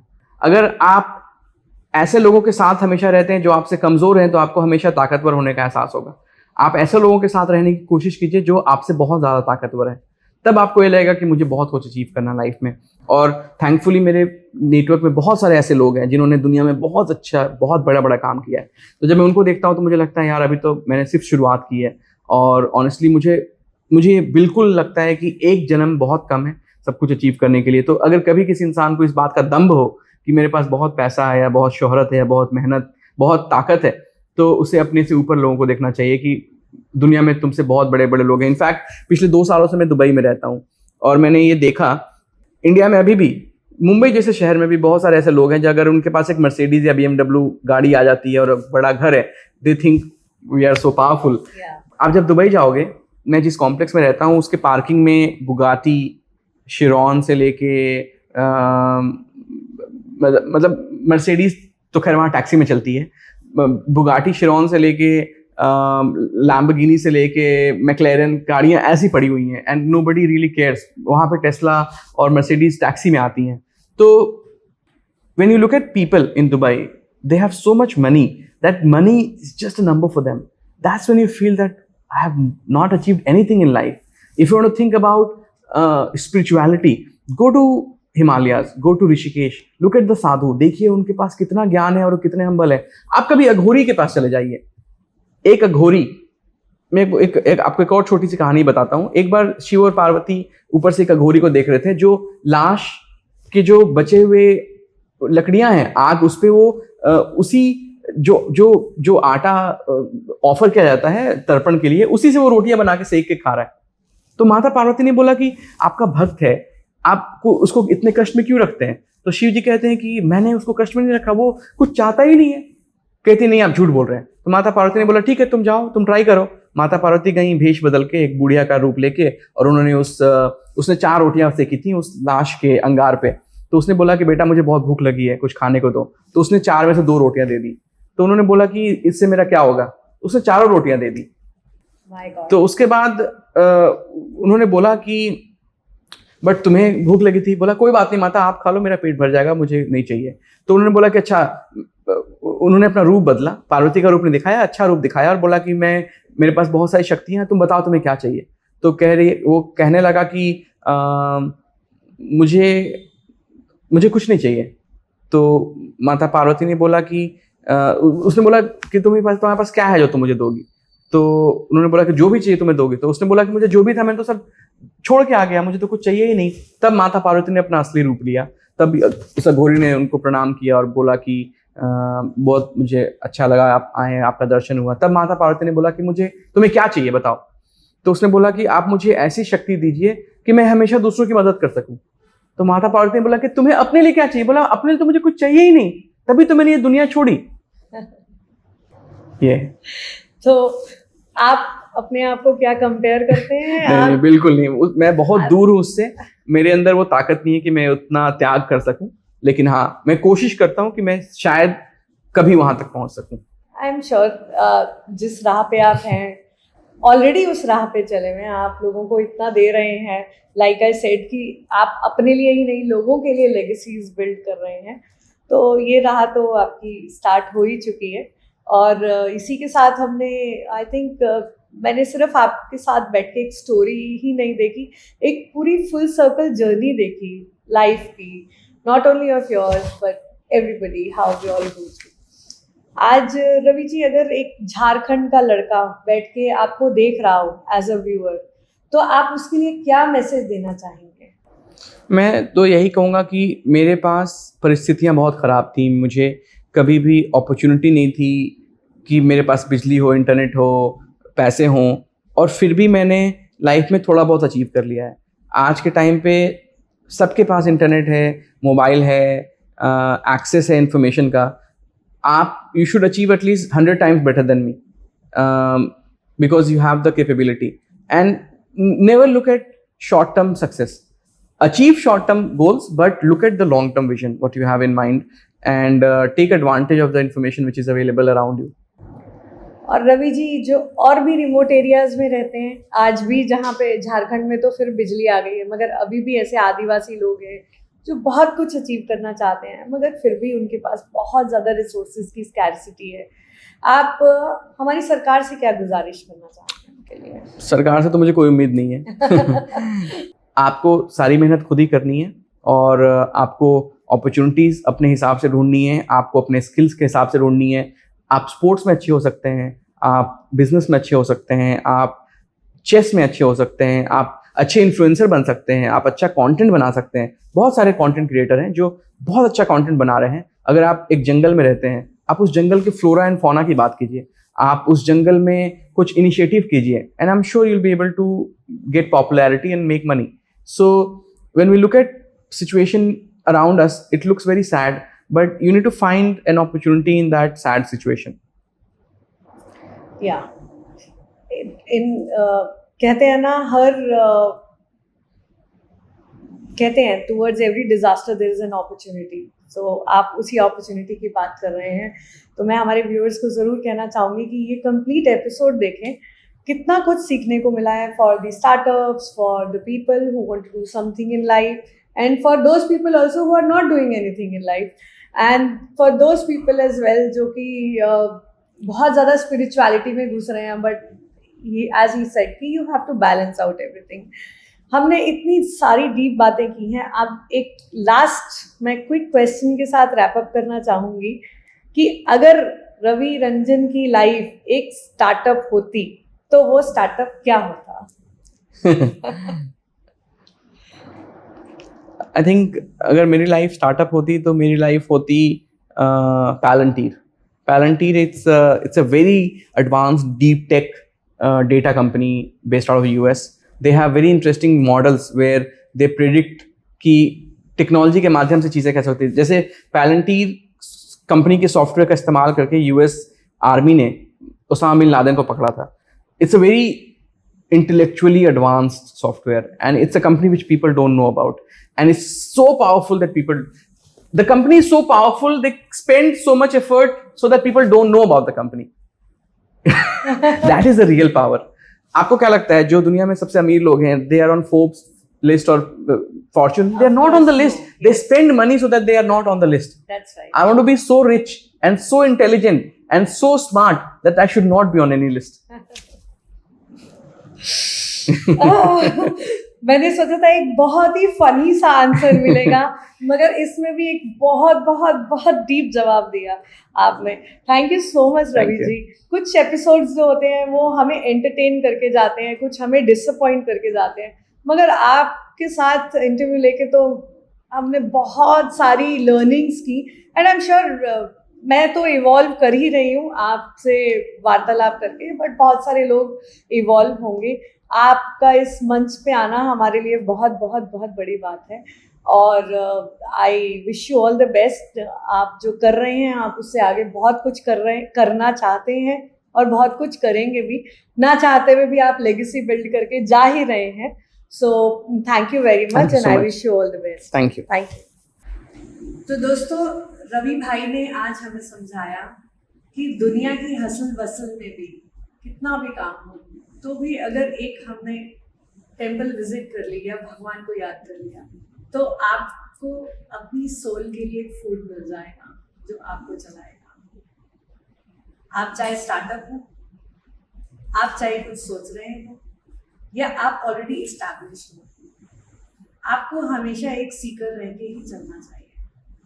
उससे आप हमेशा हम्बल और जेनरस रहेंगे. जहाँ सब सोशल मीडिया पे कुछ ना कुछ पोस्ट करके अपने आप को पॉपुलैरिटी लाना चाहते हैं, वहीं पे रवि भाई जो है साइलेंस में काम कर रहे हैं कुछ बहुत बड़ा बिल्ड करने के लिए. आपके लिए और हमारे लिए एक बहुत बड़ी सीख देकर जा रहे हैं इस एपिसोड में। अगर आपको ये एपिसोड ज़रा भी टच किया हो, प्लीज़ आप इसको लाइक और शेयर ज़रूर कीजिएगा। इसी के साथ signing off from the Megas show. Thank you.